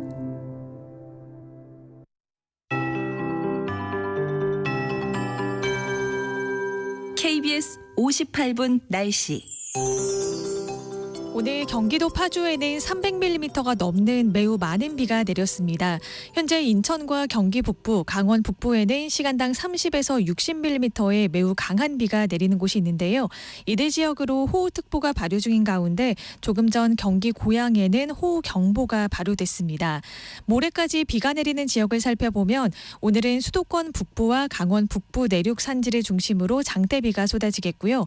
내일은 중부지방과 전북, 모레는 충청과 남부지방을 중심으로 매우 강하고 많은 비가 내리겠습니다. 모레까지 수도권에는 최대 200mm 이상, 강원도에도 최대 150에서 180mm 이상이 더 내리겠고요. 충청에도 최대 200mm 이상, 경북과 전북에도 최대 150mm 이상의 많은 비가 예보돼 있습니다. 특히 수도권과 강원도는 오늘 밤 사이에 더욱 주의하셔야 하는데요. 내일 오전까지 시간당 최대 70mm 이상 거세게 쏟아지는 곳이 있겠습니다. 내리겠습니다. 서울과 경기 남부에도 내일 늦은 오후부터 시간당 30에서 60mm의 세찬 비가 쏟아지겠습니다. 산사태나 저지대 침수 등 각별히 유의하셔야겠습니다. 당분간 전남과 제주도를 중심으로는 체감온도 33도 이상으로 올라서 무덥겠습니다. 현재 서울의 기온은 25.2도입니다. 조하늘입니다.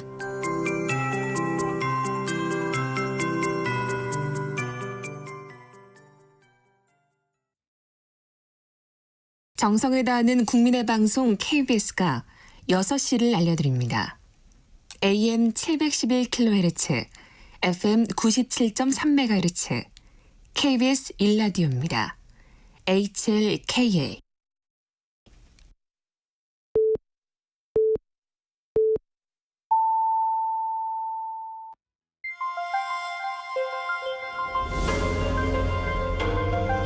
KBS 1라디오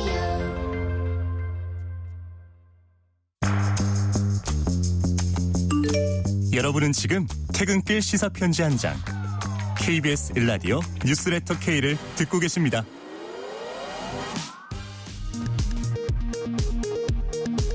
이 시각 라디오 정보센터 뉴스입니다.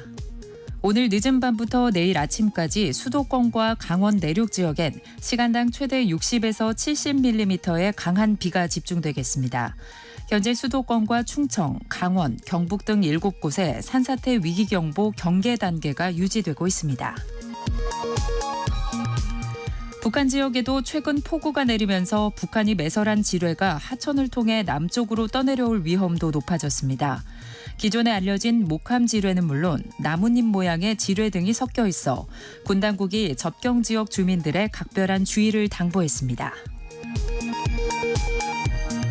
재헌절인 오늘 우원식 국회의장이 2026년 지방선거 때 국민투표에 붙이는 것을 목표로 개헌 논의를 본격화하자고 제안했습니다. 여야는 대통령 탄핵 청원 청문회 등을 둘러싸고 서로 비난전을 이어갔습니다. 주요 수련병원들이 복귀나 사직 의사를 밝히지 않은 미복귀 전공의에 대해 사직 처리 절차를 진행하고 있습니다. 각 병원은 전공의 사직 처리를 완료하고 오늘까지 결원 규모를 확정해 전공의 정원을 신청할 계획입니다. 정부가 서울과 수도권을 중심으로 집값 상승세가 이어지자 부동산 관계장관 회의를 열고 대응 방안을 논의하기로 했습니다. 정부가 부동산 관계장관 회의를 여는 건 지난 9월 이후 10개월 만입니다. 지금까지 라디오 정보센터 뉴스 편유희였습니다.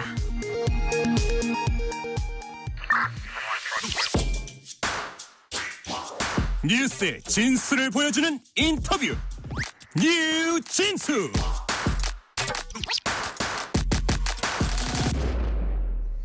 북대서양 조약기구 나토가 성명을 통해서 러시아와 북한의 무기 교류가 국제사회에 큰 위협이 된다고 규정했습니다. 엄중한 안보 환경 속에서 우리는 어떤 준비를 해야 할까요? 국회 국방위원회 소속이자 군사 전문가인 국민의힘 유영원 의원과 자세한 얘기 나눠봅니다. 의원님 안녕하세요. 네, 안녕하세요. 네. 반갑습니다. 네, 반갑습니다. 우리 유영원 의원님은 30년 넘게 국방부 출입한 국방 전문기자, 명실상부한 국방 전문기자, 군사 무기체계 전문가로 잘 알려져 있습니다. 그런데 정치인이 돼야겠다 이렇게 결심한 이유 뭡니까? 네, 네. 하여튼 뭐 명실상부하다는 과찬을 해주셔서 감사합니다.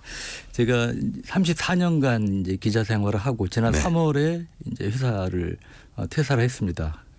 했는데 원래 이제 지난 4월이 제가 좀 몇 살쯤으로 돼 보이신지 모르겠으나 저도 이제 환갑입니다. 만 60세가 돼가지고 원래 60세가 이제 공식 정년 아닙니까? 그래서 제 인생에 대해서 좀 고민을 하고 있었는데 마침 국회 이제 선거하고 맞물려서 이제 기회가 왔습니다. 그래서 이제 비례대표로 진출을 하게 됐는데 이제 그 배경 중에 하나는 제가 이제 기자로서 칼럼이나 기사로서 이제 나름 뭐 정책에 영향을 끼친다든지 뭐 이런 역할을 뭐 좀 한 적도 있었는데 또 한계도 있더라고요. 그래서 아시다시피 이제 국회의원은 입법 활동 등을 통해서 실제로 어떤 가시적인 실행 가능성이 높은 정책에 영향을 끼칠 수 있는 부분도 있기 때문에 그런 점들을 감안해서 이제 정치인의 길을 택하게 됐습니다. 네. 자, 국민의힘 전당대회 얘기 잠깐 갔다가 저기 트럼프로 갈게요. 네. 국민의힘 전당대회가 후보자들 공방이 이제 치열해지고 지지자들 간에 막 충돌까지 있었습니다. 오늘 이철우 경북지사도 깊은 우려 표하면서 후보들의 자세 전환을 이렇게 촉구하기도 했습니다. 초선 의원으로서 네. 현재 전당대회 상황 어떻게 보세요? 네, 사실 이제 말씀하셨다시피 초선 의원 초년생인데요. 네. 일단 저도 이 의원의 한 사람으로서 국민들께 송구스럽고 죄송스럽다는 말씀드립니다. 정말 민망한 이런 장면도 연출이 되는데 제가 마침 이제 화요일에 충남북 합동연설회가 천안에서 있었는데 그 현장에 있었습니다. 네. 저로부터 한 10m 좀 떨어진 곳에서 바로 그 문제의 사건이 발생을 했는데 눈앞에서 보셨군요. 네, 가까이서 봤습니다. 그래서 뭐 이제 언론에 보도가 됐지만 한동훈 후보가 연설할 때 그 배신자 소리치는 모습을 제가 가까이서 봤는데 보니까 그분이 한쪽에 휴대폰을 들고 이 유튜브 라이브를 하신 것 같아요. 아, 그래요? 예, 그래서 실제로 이제 일부 언론에 보도가 됐지만 그런 성향이 이제 유튜버로 이제 추정이 됩니다. 약간 장면을 예. 유도했다 뭐 이런 그렇게 분석도? 볼 수도 있을 것 같습니다. 예, 예. 그래서 이제 만류하는데도 계속 그런 식으로 외치는 그런 모습을 제가 이제 목격을 했었고요. 그래서 하여튼 뭐 결과적으로 보면 이제 몸싸움도 벌어지고 이래서 하여튼 국민들께 정말 송구스러운 그런 장면을 연출하게 됐습니다. 자, 이번에 이제 미국으로 가봅니다. 네. 지난 주말 트럼프 전 미국 대통령이 유세중 총격을 받아서 부상을 입었습니다. 제가 보기에 미국 대선 역사에서도 어떻게 보면 손꼽히는 충격적이면서 극적인 장면일 수도 있는데요. 네. 안보 전문가로서 또 정치인으로서 이 상황 보시면서 어떤 생각하셨습니까? 네, 그 우선은 우리가 이제 정치가 뭐 우리나라뿐 아니고 세계적으로 유럽이라든지 미국이라든지 이런 이제 정치가 양극단을 치닫는다. 그 혐오의 정치 이런 얘기를 많이 하는데 우리나라 정치인들 가운데도 또 실제로 테러를 당하신 분도 있지 않습니까? 네네. 그래서 이제 그런 점에서 많은 분들이 이걸 규탄하는 이제 성명도 발표하시고 그랬는데 이제 그런 점에 대해 저도 이제 공감을 하고요. 당연히 이제 이런 것들은 지양이 돼야 된다고 생각을 합니다. 그리고 이 트럼프 대통령이 이제 저격 직후에 이제 쓰러졌는데 그러니까 연단 아래로 주저앉으면서 경호원들 또 이렇게 보호를 받지 않았습니까? 네. 그리고 그러면서 이제 그 파이트를 외치는 네. 이 장면이 아주 인상적 많은 분들한테 깊은 인상을 남겼는데 네. 그 관련해서 제가 제작진께 부탁드린 좀 사진이 있습니다. 네. 무슨 사진입니까? 예, 그거 한번 좀 띄워주시면 좋겠는데요. 네. 그 보면 그 트럼프 대통령 그 장면을 퓰리처상 기자가 찍었다고 하지 않습니까? 네네. 지금 그래서 유튜브 화면에 나가고 있습니다. 예, 이제 네. 위에 성조기가 펄럭이는 장면인데 또 다른 사진은 이제 2차 대전 때 그 태평양 전쟁에서 격전지로 유명했던 곳에 이제 이오지마 네. 유황도가 있는데요. 그때 이제 고지를 점령하고 나서 미 해병 6명이 성조기를 이렇게 세우는 그 사진이 정말 역사적인 태평양 전쟁을 상징하는 그런 사진으로 아주 그렇습니다. 유명한 사진이 있습니다. 근데 저는 하여튼 트럼프 대통령 그 사진을 보고 그 사진이 좀 떠오르더라고요. 그래서 야 이거는 분명 역사적인 하나의 이제 장면이 될 것 같다. 그리고 뭐 많은 언론에서 예상하지만 트럼프 대통령이 좀 유리한 고지로 가실 것 같다. 이제 이런 생각도 들었습니다만 하여튼 그런 점에서 뭐 우리한테 또 시사하는 바가 많은 사건이었던 것 같습니다. 네, 지금 말씀하신 대로 우리 이 의원님 말씀하신 대로 트럼프 전 대통령 당선 가능성이 더 커졌다 분석이 많이 나옵니다. 네. 그래서 트럼프 집권 시 한미 관계가 어떻게 변화할 것인지 이런 가능성과 관련해서 장호진 국가안보실장이 네. 트럼프 진영 인사들도 우리 측에 한미 동맹을 너무 걱정하지 않아도 된다. 혹은 더 강화될 것이다. 이런 얘기를 했다고 전했습니다. 네. 사실 윤석열 대통령하고 바이든 대통령하고 워싱턴 선언 등 이제 뭐 외교 성과가 쭉 이어졌는데 우리 이용원 의원님 보시기에는 거기에 좀 변화가 생길지 트럼프 집권 시 가정했을 때요. 네. 어떻게 전망하세요? 네. 물론 장호진 실장께서 말씀하신 거는 어떻게 보면 이제 낙관론 측면이 있다고 보고요. 네. 반면에 이제 트럼프 전 대통령이 재집권할 때 이제 전문가들 가운데 그런 얘기도 합니다. 적어도 안보에 있어서는 그 재앙적 상황이 벌어질 수 있다. 재앙적 상황. 예, 이제 그렇게까지 이런 보세요. 예, 그런 비관론. 제 생각이 그렇다는 게 아니고 비관론, 그러니까 낙관론의 반대쪽에서 보면 그런 시각도 적지 않다는 네네. 거죠. 그래서 이제 그런 부분에 있어서 우리가 좀 유의하면서 대비할 필요가 있지 않나 생각이 들고요. 예를 들면 트럼프 일기 때 아시다시피 방위분담금 네. 우리한테 대폭 올려달라고 요구하지 않았습니까? 5배인가 그랬어요. 네. 그래서 그때 이제 논란이 벌어지고 그랬는데 예를 들어 트럼프가 재집권할 경우 또 예상되는 것 중에 하나가 전략자산 이제 출동 비용입니다. 네네. 우리 윤석열 정부 들어서 가장 큰 성과 중에 하나가 워싱턴 선언을 통한 확장 억제 강화인데요. 확장 억제 강화를 통해서 미국의 뭐 항공모함이라든지 핵추진 잠수함이라든지 전략 폭격기라든지 이런 것들이 한반도에 자주 출동했습니다. 네. 작년에 출동한 게 제가 30여 년간 국방부를 담당했는데 네네. 미 전략 자산이 1년간 출동한 횟수가 가장 많지 않았나 싶은데요. 그런데 이게 사실은 적지 않은 돈이 들지 않겠습니까? 비용 폭격기가 괌에서 한반도 출동해서 왔다 갔다 하는데 한 20억에서 30억이 든다고 합니다. 그런데 네. 지금까지는 이 돈을 우리가 내지 않습니다. 미국이 부담했는데 트럼프 대통령이 재집권한다면 이 돈을 우리한테 청구할 가능성도 그 비용 있다는 어떻게 거고. 보면 어마어마할 수도 있겠는데요. 이거 돈을 합치면 수천억 이상이 될 수도 있는 거죠. 그래서 이제 그런 면에서 보면 우리가 우리에 대한 비용 청구서가 이제 액수가 상당히 높아질 가능성이 높다 이렇게 예상이 됩니다. 네, 그러니까 지금 말씀하신 대로 트럼프 전 대통령이 거래 중심적 동맹관 가졌다. 안보도 돈의 관점에서 본다. 이런 그 그렇죠. 그 평가를 지금 좀 말씀을 해주신 거예요. 그래서 이제 그런 부분에 우리가 대비해야 된다. 이렇게 말씀해 주신 건데 지금 저희는 국민의힘 유영원 의원과 함께 트럼프 전 대통령 재집권 시 우리 외교안보 대응 방안 지금 짚어보고 있습니다. 얘기 이어갑니다. 이런 상황에서 지난 9일 유영원 의원님은 핵 잠재력 확보 전략 정책 토론회 개최했고 이 자리에서 국회 무궁화 포럼 발족했습니다. 자, 이 시점에 핵 잠재력과 관련한 토론회 개최한 이유 말씀해 주시고요. 그리고 무궁화 포럼이 어떤 겁니까? 네. 우선 무궁화 포럼 명칭은 제가 이제 산책하다가 좀 떠오른 명칭인데요. 그래요? 예, 이름인데 하여튼 무궁화가 이제 우리 국화지 않습니까? 그리고 김진명 작가의 소설이 무궁화꽃이 피었습니다. 있죠. 저도 그 생각했어요. 네. 그리고 사실 군에서 장군단 회의 이름이 무궁화 회의입니다. 그래서 이제 여러 가지 의미를 함축해서 그래서 이제 제가 이렇게 명명을 했고요. 이번에 이제 첫 회임에도 제가 그리고 초선 의원님에도 의원님이 당 지도 포함해서 29분이 오셨어요.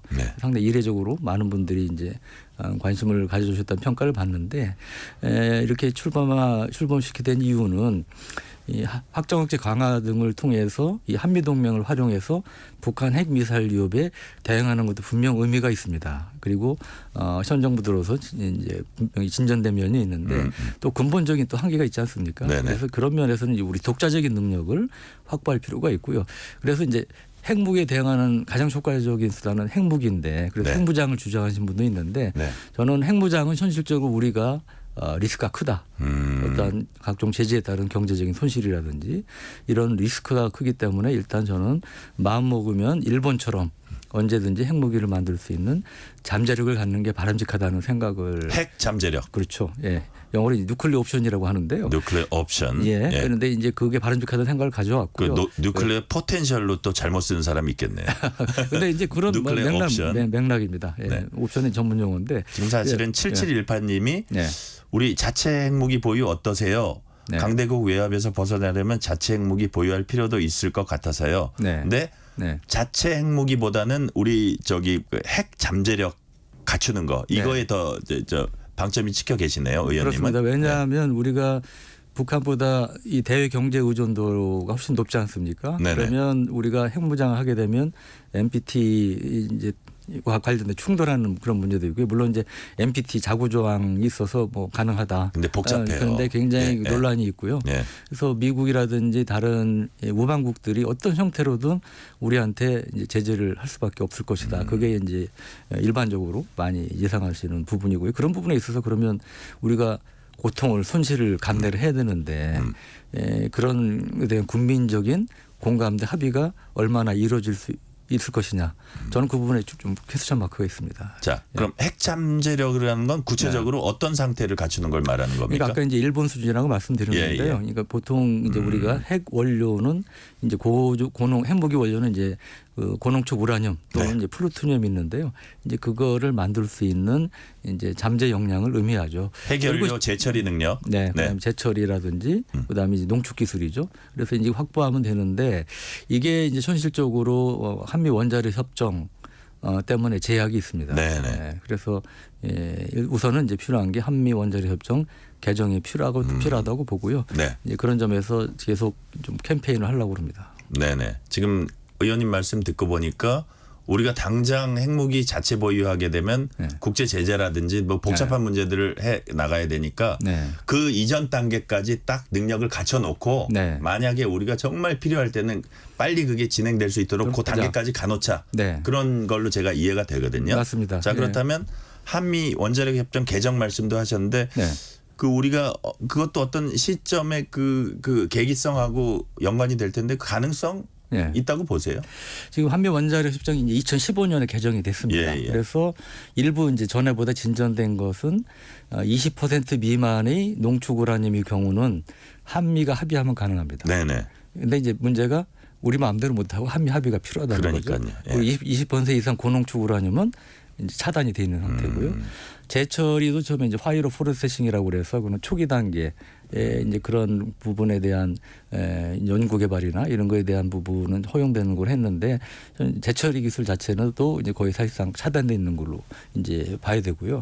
근데 문제가 이 재처리 같은 경우 특히 우리가 원자력 발전소가 가동이 되면서 사용후 핵연료, 핵 폐기물이 계속 쌓이고 있지 않습니까? 2030년이면 진짜 거의 감당하기 힘들 정도 완전한 포화 상태가 된다고 그러는데 그런 점에서도 이 경제 산업적인 측면에서도 우리가 재처리 기술을 확보할 필요성이 있다. 이제 그런 것들이 많이 제기가 아니더라도 제기됐고 그래서 저는 이제 무궁화 포럼을 꼭 국방뿐 아니고 이 원자력 산업과 관련돼서 경제 산업적인 측면에서도 미국이 지금 이제 부족한 부분이 있기 때문에 미국과 윈윈 모델이죠. 서로 도움 줄 수 있는 그런 쪽으로 미국을 설득 갈 수 있는 그런 이제 것이 필요하다고 얘기하시는 분도 있고 저는 그런 것들이 많은 공감대를 얻으면서 추진될 수 있다고 생각하고 그와 관련해서 제가 이번에 이제 원자력 기본법 개정안을 좀 냈는데요. 그동안에 이제 우리 원자력 관련해서 당연히 평화적인 용도인데 그 법안에 보면 이 평화적인 용도라는 표현이 없어요. 저도 이번에 처음 알았습니다. 그래서 제가 이제 거기에 평화적인 용도라는 표현을 넣는 걸로 개정안을 발의를 했습니다.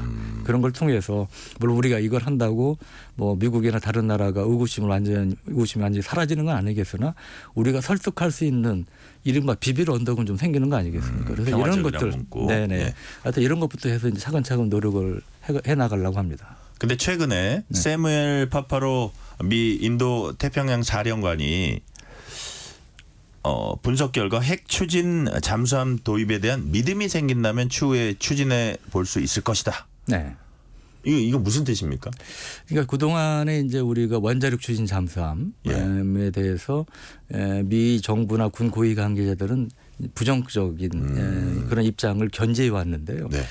이번에 이제 우리 태평양 인태 사령관이 얘기한 것은 물론 단선이 있습니다. 하지만 전에보다는 아까 말씀드린 작전 분석 결과 믿음이 생긴다면. 그런데 전에보다는 좀 우리 입장에서는 진일보한 이런 이제 고무적인 이제 발언이라고 생각이 되고요. 그래서 이와 관련해서도 원자력 추진 잠수함도 저희 무궁화 포럼의 이제 목표 중에 하나인데요. 근데 이게 이제 미국이 지금 보면 중국과 함정에 있어서 숫자가 뒤지기 때문에 상당히 신속한 시일 함정이나 잠수함을 건조할 필요성을 느끼는데 미 조선 능력이 굉장히 좀 어려운 상황입니다. 그래서 이제 그런 부분에 있어서도 우리가 아까 보완해 줄 수 있다. 윈윈 모델 말씀드렸는데 이제 그런 미국에 대해서 설득력 있는 윈윈 모델을 제시할 수 있는 길이 있을 것 같습니다. 자, 이런 이슈와 관련해서 트럼프 캠프 안보 분야 인사들 입장은 어떻습니까?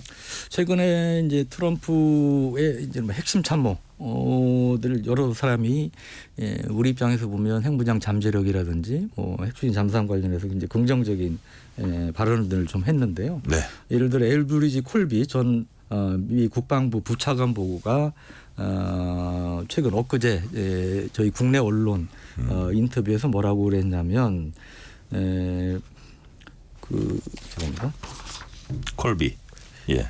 핵 잠재력 관련해서 아주 의미 있는 그렇죠. 뭐 북한 위협 얼마나 심각한지 뭐 그런 얘기했던 것 같아요. 예. 근데 지금 보면 북로가 밀접하고 북로가 밀접하고 북핵 역량이 날이 갈수록 증강되는 상황에서 더 이상 논의할 의미가 없는 핵연료 재천의 능력, 농축 제한과 같은 전통적인 정책도 새로 검토해야 된다 이런 얘기를 했어요. 그러니까 말씀드린 핵무장 잠재력 관련해서 결국 한미 원자력 협정 이 족쇄에 대해서도 재검토할 수 있다 이런 맥락의 발언을 했는데요.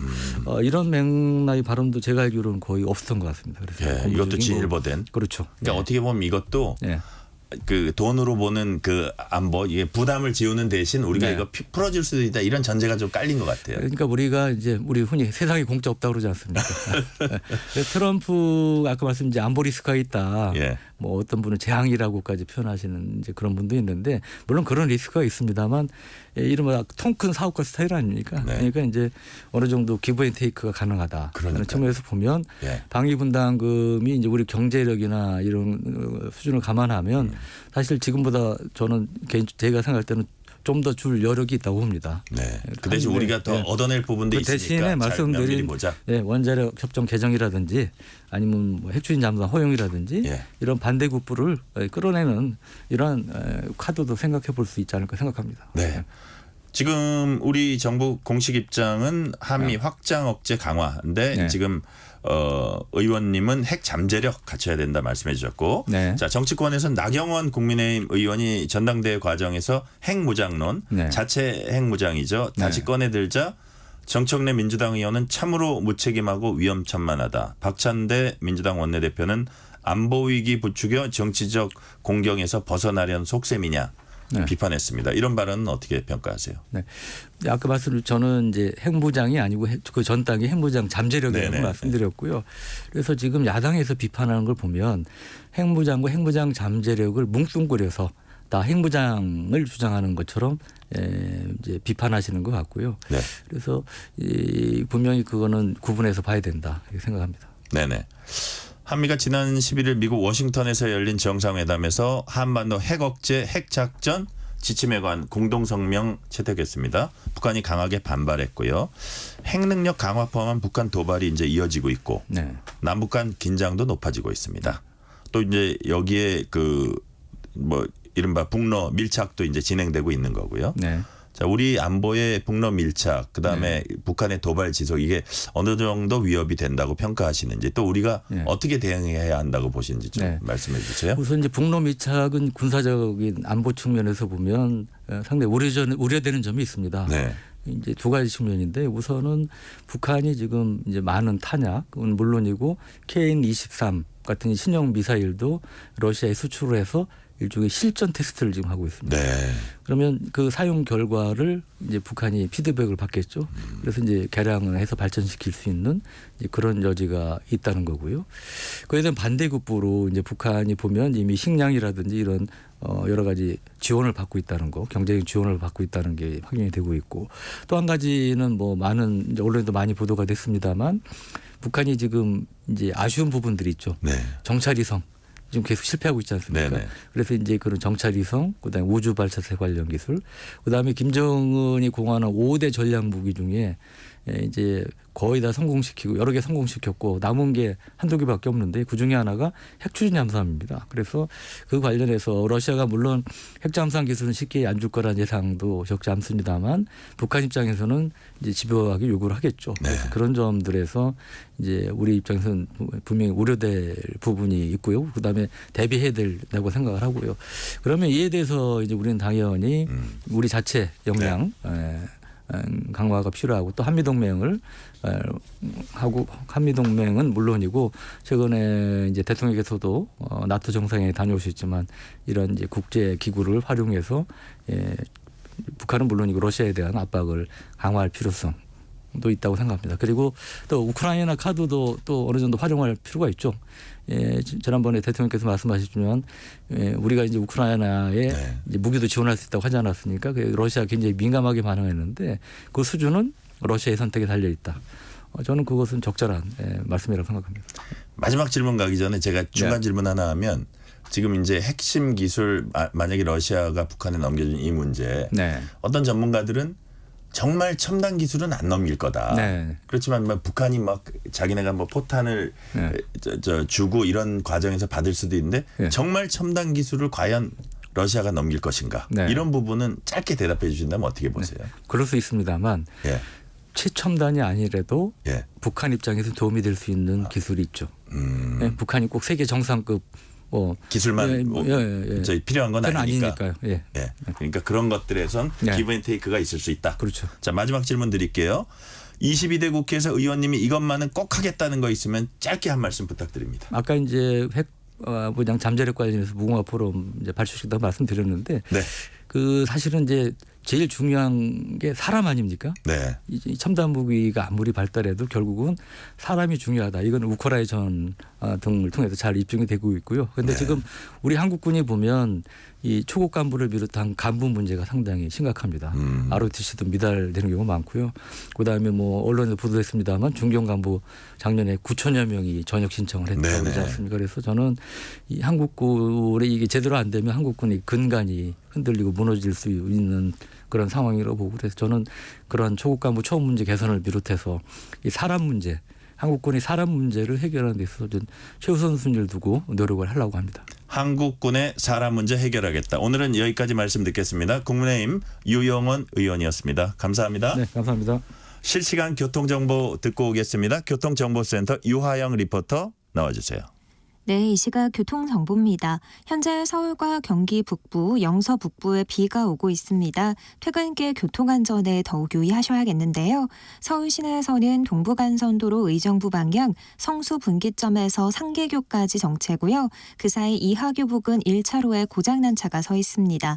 고속도로는 수도권 제일순환고속도로 판교에서 일산 방향 청계터널 부근 1차로에서 사고 나면서 판교 분기점부터 밀리고요.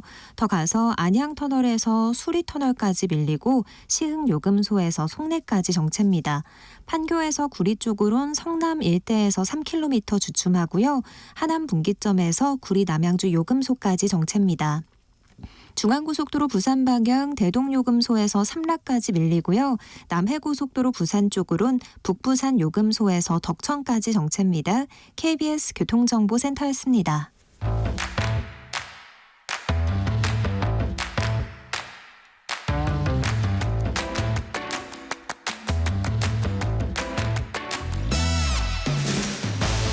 파고 또 파고 골라서 엄선한 뉴스만 전해드립니다.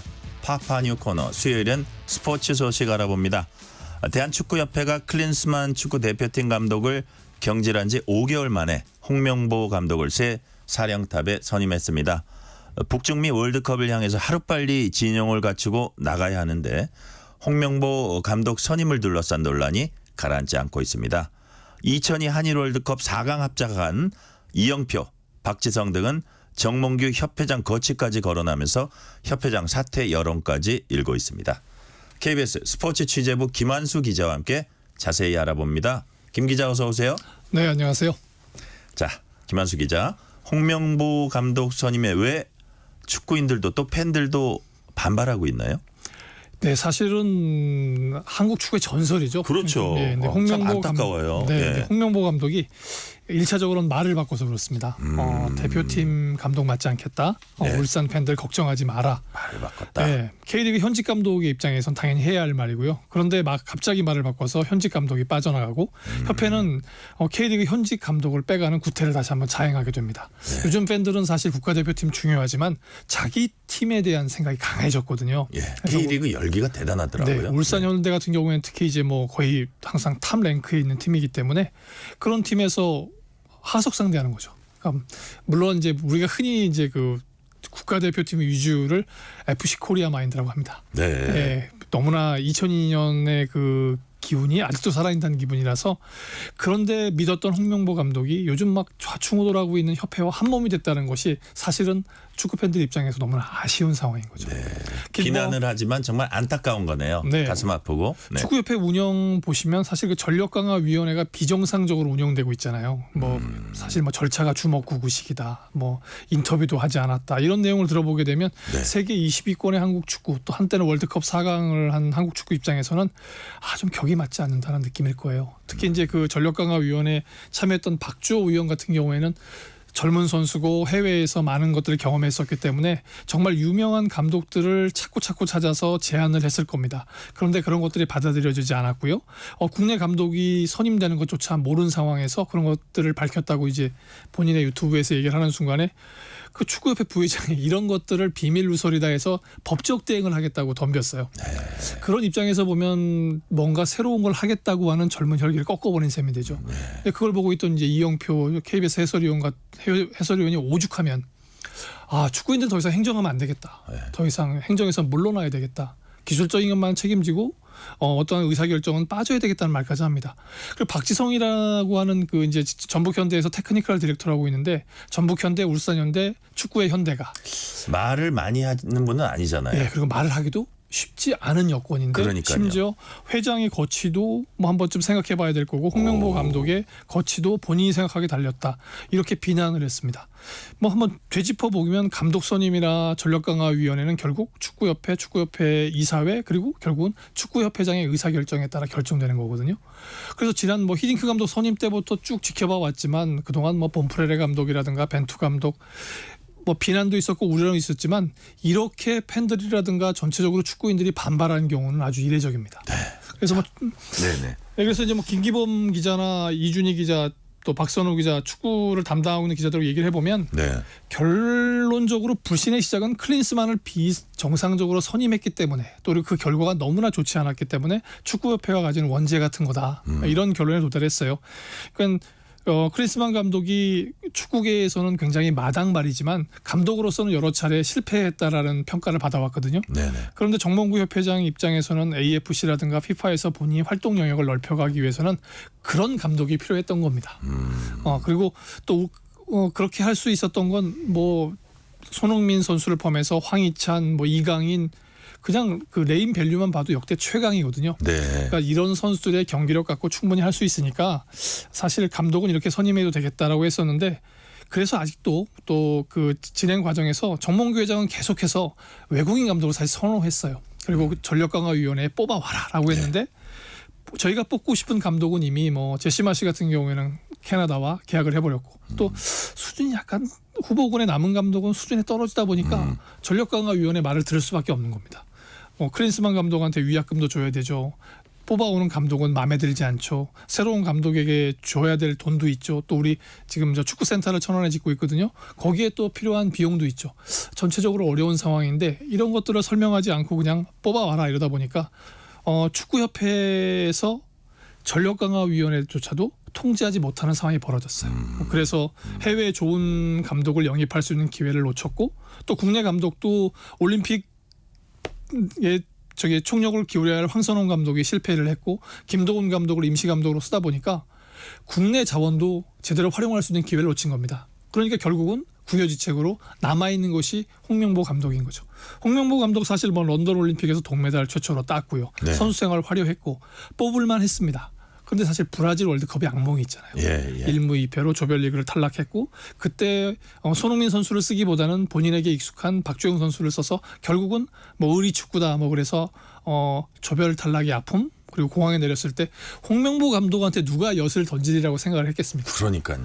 그래서 결국은 이 모든 것이 불통이 가져온 비극인데 뭐 그것 때문에 지금 뭐 한국 축구 지도자협회는 물론이고요. 아까 뭐 2002 한일 월드컵에 동료들도 마찬가지고 시민단체 심지어 뭐 문화부 장관도 어떤 공청회에 와서 뭐 선임 과정을 예의주시하겠다 이렇게 했었는데 뭐 그럴 수 있을 것 같아요. 아쉬우니까. 그런데 정말 아쉬운 건 사실 지금 축구인들의 비판입니다. 그 이후에 그 박지성 그 테크니컬 디렉터 이후에 모든 선수들이 다 가세하고 있어요. 비난에. 근데 비난 좋은데 네. 축구인들이라면 여기서 조언과 필요한 비전을 찾아서 제시해야 할 겁니다.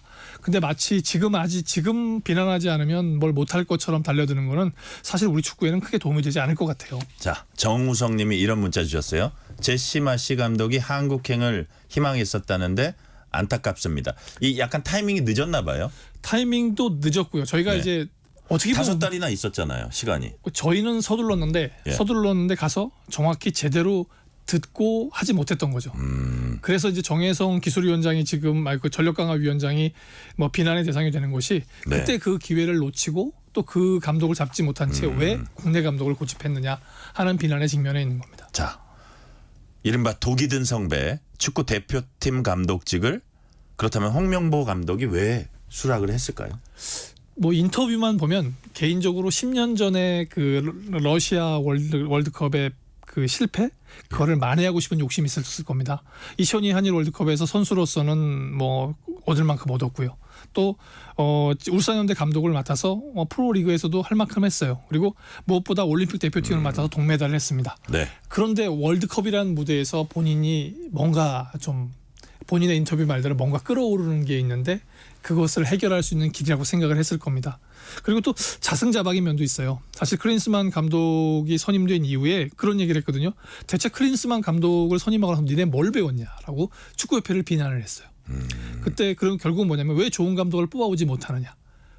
좋은 감독에서 팀을 맡겨서 우리의 자존심을 회복해야 되지 않느냐 이렇게 얘기를 했었는데 본인이 예. 그런데 외국에 저렇게 좋은 감독들 많은데 왜 못 데려왔냐 이런 얘기를 했는데 네, 그런데 결국은 나중에 아까 뭐 제시 마시 감독을 포함해서 많은 감독을 놓쳤고 또 축구협회에서 잘못하는 것이 뭐냐면 현직 감독들을 놓고 하기 시작했다는 거죠. 네. 그러다 보니까 본인 수준의 이하의 감독들이 오게 되니까 이거 본인이 할 수밖에 없는 상황이 될 수도 있고요.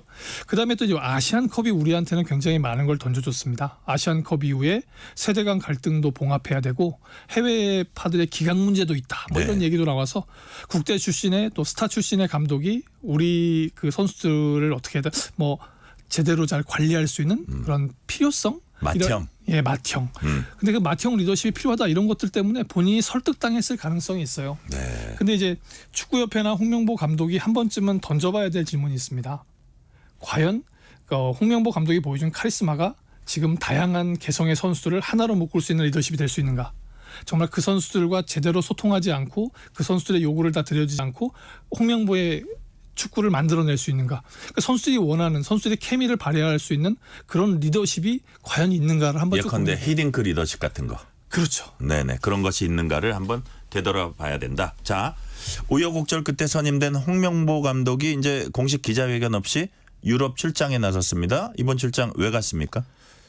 네, 좀 어떻게 보면 어수선한 분위기를 그대로 반영해 준 건데요. 예. 보통은 취임하게 되면 그 본인의 축구 철학, 앞으로 이끌어갈 비전 등을 뭐 국내외 감독들이 모두 이렇게 언론과 아니면 팬들과 공유를 합니다. 네네. 근데 그런 것도 못하고 인천공항으로 나갔는데 어쨌든 명분은 코치의 선임입니다. 강력한 팀을 만들겠다는 의지로 보여지는데요.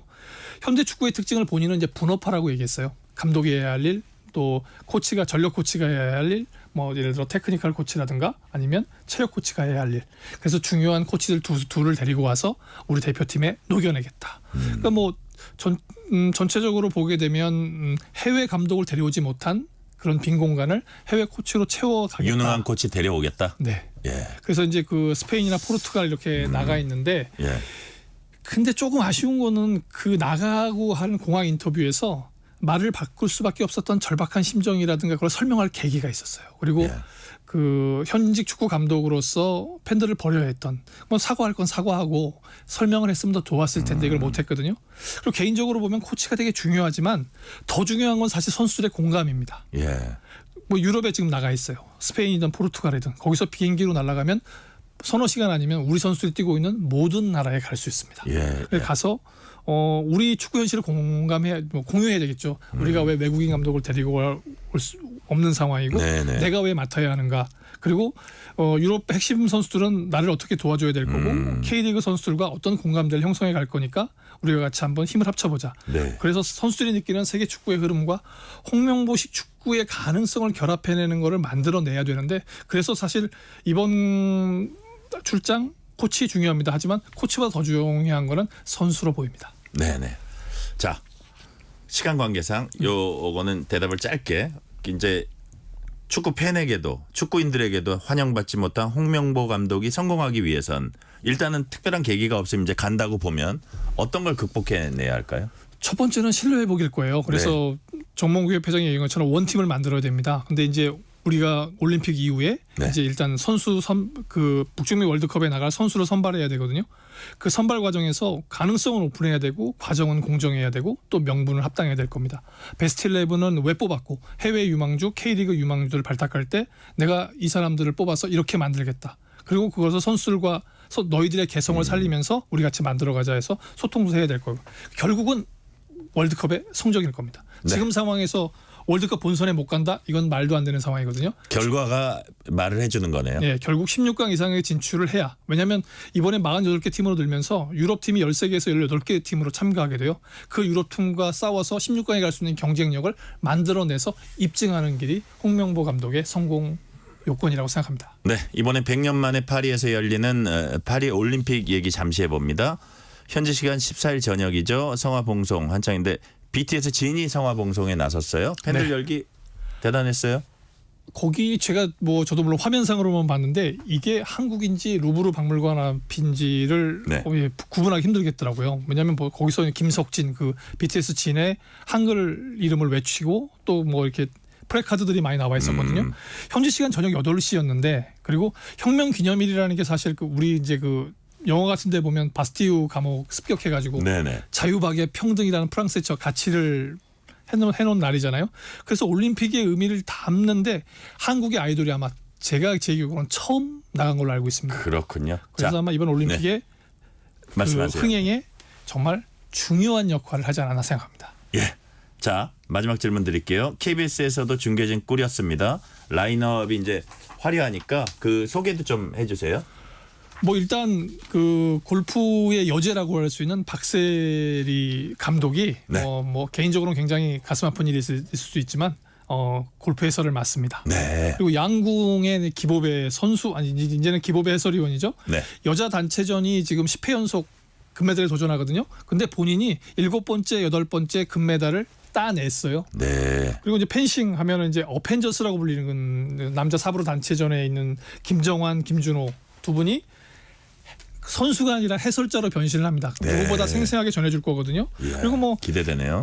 개폐막식 송승환 예술 감독이 하시고 또 이번에는 또 그 중간중간에 재미있게 보여주기 위해서 이현희, 송혜나 모델 출신들이 가세를 합니다. 전체적으로 패션의 도시 파리 그리고 많은 메달과 경쟁이 펼쳐지는 올림픽 이것들이 합쳐져서 KBS 중계 역대 가장 재미있고 생생하지 않을까 생각이 됩니다.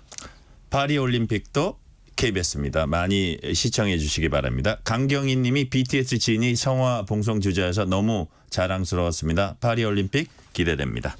오늘 여기까지 말씀 듣겠습니다. 지금까지 김한수 KBS 기자였습니다. 감사합니다. 네, 고맙습니다.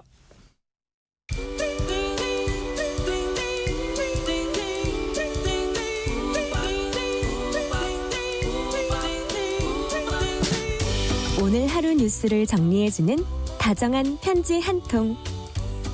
KBS 1라디오 뉴스레터 K.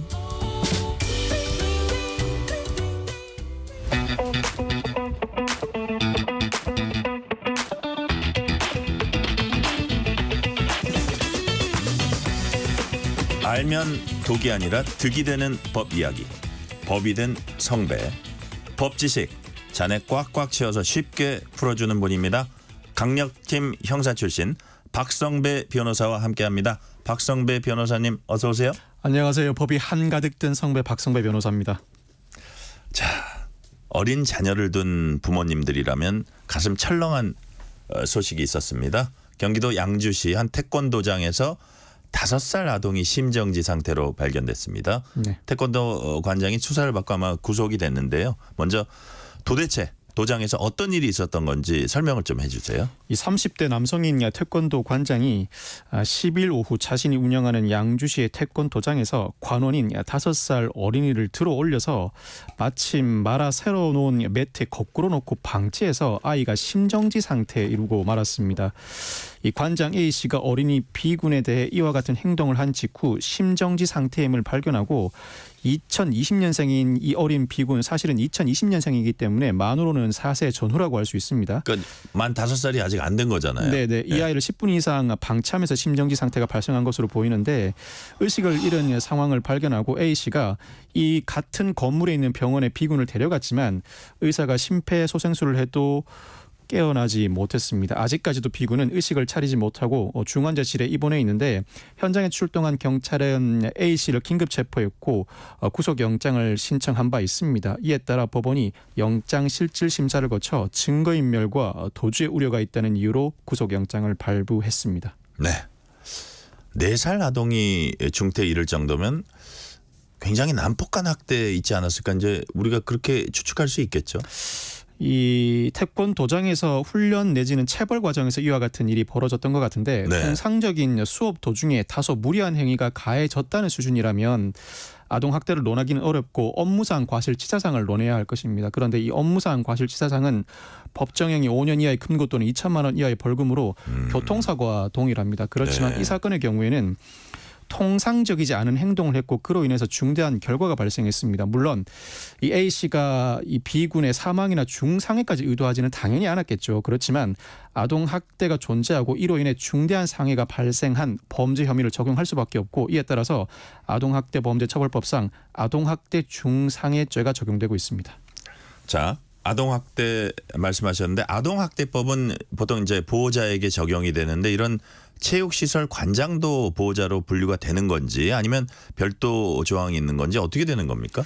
아동학대법상 보호자는 아동복지법이 그 정의 규정을 두고 있는데 이 보호자는 친권자뿐만 아니라 계약에 따라서 사실상 아이를 보호 감독하는 자를 포괄하는 개념입니다. 네. 사실 이 사건에서 더 중요한 의미는 보호자의 정의 규정보다는 이 관장이 아동복지시설 종사자에 해당할 가능성이 높다는 것입니다.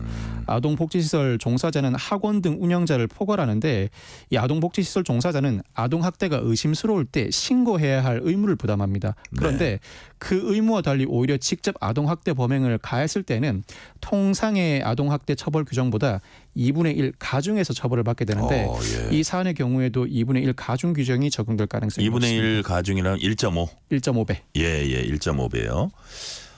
이 관장이 경찰 조사에서 장난으로 한 행동이다 라면서 고의성을 부인한 말했습니다. 그런데 이게 이런 경우가 고의성이 없을 수가 있는지 특히 아동학대 사건에서 고의성 부인하는 경우 굉장히 많은데요. 고의성은 그럼 우리가 어떻게 입증할 수 있습니까? 관장이 장난으로 한 행동이다라고 진술한 취지는 자신의 의도치 않은 결과라는 취지로 선회됩니다. 그렇지만 이 B군을 상대로 A 관장이 이전에 또 유사한 행동을 반복해 왔다는 진술도 포착되고 있다고 합니다. 훈육의 차원이었든 장난이었든 통상적이지 않은 행동이라 아동학대죄가 부인될 가능성이 거의 없습니다. 희박하다. 예, 통상적인 교육 과정에서 다소 무리한 행동이라면 네. 아동학대로 보기에는 난점이 있어서 그때는 업무상 과실치사상으로 가야겠지만 세워놓은 매트 거꾸로 놓고 방치한다는 것은 지나치게 통상적이지 않습니다. 이와 같은 우리가 행위는 상상할 수 있는 일이 잘 아니잖아요. 그건. 이와 같은 행위는 아동학대로 볼 수밖에 없고 그 결과가 중하다면 아동학대를 전제로 한 중한 결과에 대한 책임, 아동학대 중상해죄 처벌을 피하기 어렵고 사실 안타깝지만 아동학대 치사로 이어질 가능성이 상당히 높습니다. B군이 사망하게 된다면 중간에 공소 사실이 변경될 가능성도 상당히 높은데 네. 발언을 두고 훈육이냐 학대냐를 가르는 정확한 법적 기준은 없습니다. 그렇지만 최근 관련 판결에 따르면 고의성이 있는지 여부가 이릉의 기준으로 작용하고 있는데 훈육과 학대 사이를 가르는 그렇죠. 예. 개인적 감정이 수반돼서 괴롭힐 의사가 엿보인다면 훈육이 아닌 학대로 보고 있습니다. 그렇지만 이는 발언을 전제로 한 아동학대 개념을 상정하는 것이고 네. 신체에 직접 체벌을 가하는 행위는 현재 수사와 재판 실무상 아동학대 거의 대부분 다 포섭된다고 보셔도 무방합니다. 네. 법원이 구속영장 발부한 이유로 그 증거 인멸을 언급한 것 같은데요. 이 태권도 관장 태권도장 CCTV 삭제했죠. 직접 태권도장 CCTV를 삭제했다고 합니다. 이 사건을 직접 비추는 정황을 없애고 싶었던 것인지 그렇지 않고 이 사건으로 파생되는 여타 관련 관원들에 대한 전수조사를 피하고 싶은 마음인지 정확하게 알 수 없습니다만 영상을 삭제함으로써 구속영장 발부에도 어느 정도 영향을 미쳤습니다. 사실 영상을 삭제하지 않아도 상당히 중한 상해가 발생한 이상 구속영장 발부는 도주 우려를 이유로 피할 수 없는 상황이었는데 영상을 삭제한 이상 구속영장 발부가 더 확실해진 측면도 있고 향후 재판 단계에서 양형에도 불리하게 적용할 수밖에 없을 것 같습니다. 경찰이 일단 영상이 삭제된 CCTV를 상대로 디지털 포렌식을 진행하고 있고 그와 별개로 목격자 진술 등을 통해서 혐의를 다지는 데 주력하고 있습니다. 자, 그렇다면 증거 인멸죄 이런 혐의도 추가가 되는 겁니까? 그렇지는 않습니다. 자신이 자신과 관련된 증거를 인멸한다고 해서 증거 인멸죄가 적용되지는 않습니다. 자신과 관련된 증거도 인멸하지 말라고 기대하기는 어렵다는 이유로 우리 형사법은 타인의 증거를 인멸한 경우에만 증거인멸죄를 적용하게 되는데 다만 증거인멸죄가 직접 적용되지 않는다고 하더라도 구속영장 발부 시에는 증거인멸 정황은 상당히 유력하게 작용하게 되고 향후 재판 단계에서 양형을 산정할 때 중한 양형 기준으로 작용하게 됩니다. 그러니까 우리 사법제도가 뭐 자신의 증거를 인멸하는 거를 권장하지는 않지만 그런 부분은 어느 정도 좀 자연스러운 행동이라고도 판단을 하는 건가요? 그런 행동까지 처벌하기에는 인간의 본능에 반한다고 보는 것이죠. 그렇죠. 사람이 자기가 잘못한 거 겁이 나니까 뭘 좀 치우는 것 자체까지도 다 처벌하진 않는다 말씀이시고요. 기존 혐의에 더해서 또 다른 아이를 학대했다. 이런 추가 고소가 접수됐다고 합니다. 예상되는 형량 어느 정도로 보세요? 경찰이 구속기간 만료 전에 검찰에 송치할 예정인데 일단 19일 송치를 목표로 관련 혐의를 두텁게 입증해 나가는 과정에 있고 송치 이후에도 이 아동학대 사건은 지자체가 지원하고 관여해야 할 부분이 상당히 많습니다. 지자체와 협업으로 여타 아동학대가 있었는지 여부도 전수조사할 방침이라고 합니다. 이 태권도장의 관원이 200여 명 된다고 합니다. 상당히 많죠. 큰 도장이네요. 큰 규모의 태권도장으로 보이는데 전수조사 과정에서 또 다른 범죄 혐의가 드러날 가능성도 배제하지 못합니다. 다만 이 사건 자체만 두고 보자면 아동학대 중상해 또는 아동학대 치사가 적용되어야 할 사안인데 앞서 말씀드렸던 것처럼 아동학대 신고 의무자가 아동학대 범죄를 범한 만큼 중한 가중사유로 적용합니다. 그렇지만 이 태권도 관장이 사건 직후에 스스로 신고했습니다. 자수 감형사유도 중하게 적용될 것으로 보이는데 다만 아동학대 피해자 6세 미만 아동이라는 사정은 역시 중한 가중사유로 적용될 예정이어서 통상적인 경우에 비춰본다면 징역 4년에서 5년 정도 선고될 것으로 예상됩니다. 네, 다음 이슈입니다. 이번 주 월요일이 초복이었습니다. 올해 초 개식용금지법이 국회에서 통과되고 나서 첫 복날이었습니다. 이 법 언제부터 시행되는 겁니까? 개의 식용 목적의 사육, 도살 및 유통 등 종식에 관한 특별법 법률 이름이 상당히 깁니다. 공식 약식명은 저는 아까 개식용금지법인데 개식용금지법인데 식용 자체 금지한다기보다 식용 목적의 사육, 도살 및 유통 금지법이네요. 이로 인해 식용 자체가 원천적으로 차단되게 될 것임을 예정하고 있는 법이죠. 개식용 종식법이 2024년 2월 6일에 제정돼서 2024년 8월 7일 시행을 앞두고 있습니다. 그 골자는 개식용을 금지하고 업계를 지원할 의무를 담았다는 내용입니다. 그 도살 사육, 도살, 유통 전반을 금지한다. 금지하는데 식용 자체를 처벌하진 않죠. 식용 자체를 처벌하진 않습니다. 그게 또 어떻게 보면 아이러니긴 한데, 그러니까 식용을 아예 원천적으로 못하게 그런 것들을 뭐 사육이라든지 유통이라든지 이런 거를 아예 원천 봉쇄한다. 그런 뜻이네요. 자, 유예기간 3년이라고 말씀을 하셨고요. 근데 이제 유예기간 3년 동안 이제 업체들이 폐업을 하고 그러면 약간 지원금을 주는 것 같은데 계획서 제출 받고 나면 정부는 어느 정도 지원을 해줍니까? 정확히 말씀드리면 이 법률은 오는 2024년 8월 7일 시행됩니다. 다만 개를 식용 목적으로 도살하거나 개를 식용 목적으로 사육, 증식, 유통, 판매하는 행위를 처벌하는 규정을 따로 두고 있는데 이 처벌 규정은 3년 뒤인 2027년 2월 7일부터 시행됩니다. 8월부터 법이 시행되는데 처벌하는 규정은 3년 후에 유예기간 3년이다 말씀이시군요. 3년 뒤에 처벌합니다. 그와 별개로 정부가 5월 7일까지 관련 업계로부터 운영 신고서를 제출받아 현황을 파악했고 8월 5일까지 개식용 종식 이행 계획서를 납부받을 예정입니다. 이 운영 신고서와 이행 계획서를 관련 업계가 납부하여야 네. 전업 폐업과 관련된 지원을 받을 수 있고 그렇지 않으면 과태료 부과 처분에 이어서 폐쇄 명령 조치도 당할 수가 있습니다. 운영 신고 현황에 비춰보면 사육 농장, 도축장, 유통업장, 음식점 등 상당수의 업장이 지금 또 성업 중인데 네. 과거보다는 그 기세가 줄었다고 하더라도 관련 업체의 폐업 지원을 지원해 줘야 하는 업무가 상당히 만만치 않을 것 같습니다. 네네. 자, 제가 아까 뭐 지원 얘기도 우리가 나누고 있는데 보상 수준이 아직 뭐 확정되거나 이런 건 아니네요. 아직 좀 더 살펴봐야 되는 거네요. 보상 수준. 개 식용 업계에서는 예. 개 마리수당 200만 원을 지급해달라는 요구를 하고 있는데 그 200만 요구는 원이요? 예, 그 요구는 와, 그게 현실적으로 현실성이 있습니까? 어려울 것 같습니다. 그 이후에도 번식이 활발할 수 있고 그 개 한 마리당 200만 원을 지원하기 시작하면 우리나라 예산으로는 역부족입니다. 이에 네. 따라서 그 운영 업장의 규모에 따라서 보상하는 방안은 어느 정도 가닥이 잡히는 것 같은데 보상 금액을 어느 정도로 할지는 아직까지 확정되지 않았습니다. 7월 12일 며칠 전이죠. 이 정부가 시행령 제정안을 입법 예고했는데 2027년 2월 6일까지 폐업해야 지원을 받을 수 있고 폐업과 전업과 관련된 농장주, 도축상인, 유통상인, 식품 접객업자의 관련 지원 방안을 마련해두고 있습니다. 일단은 시설물 잔존가액이나 시설물 철거 비용을 지원한다는 구체적인 내용을 담았습니다만 네. 얼마를 지원한다는 부분은 향후 9월 농림식품부 장관이 이행 계획을 국회에 제출하면서 어느 정도 확정할 것으로 보입니다. 아, 그래요. 지금 관련된 업계 뭐라 그럴까 그 우리가 많이 말하면 보신탕집이라고 옛날에 얘기했는데 그런 업계라든지 유통업자라든지 그 관련된 사람들이 얼마나 되는지 그런 건 좀 통계가 알 수 있습니다. 예. 5월 7일까지 정부가 운영 신고서를 접수했는데 사육 농장이 1,501개소, 네. 도축장이 163개소, 유통업장이 1,679개소, 음식점이 2,276개소입니다. 상당히 많은 숫자라고 할 수 있고 그 지원 규모도 만만치 않을 것으로 예상되는 숫자입니다. 네네. 자, 0466님이요. 장희 전통시장 상인입니다. 옆집 신발가게 사장님 덕분에 덩달아 애청자 됐습니다. 전통시장 상인들 힘내라 말씀하셨고요. 6181님이 병원에 간호사 실습 나가며 듣고 있어요. 병원에서 근무하는 모든 분들 힘내라고 뉴스레터 K에서 파이팅 한번 해주세요. 자, 오늘 말씀은 여기까지 듣겠습니다. 지금까지 박성배 변호사였습니다. 감사합니다. 감사합니다. 수도권과 강원도 중심으로 비가 내리고 있습니다. 하천변 등 위험지역 가까이 접근하지 마시고 차량 운행도 주의해 주세요. 자, 오늘 뉴스레터 K는 여기까지입니다.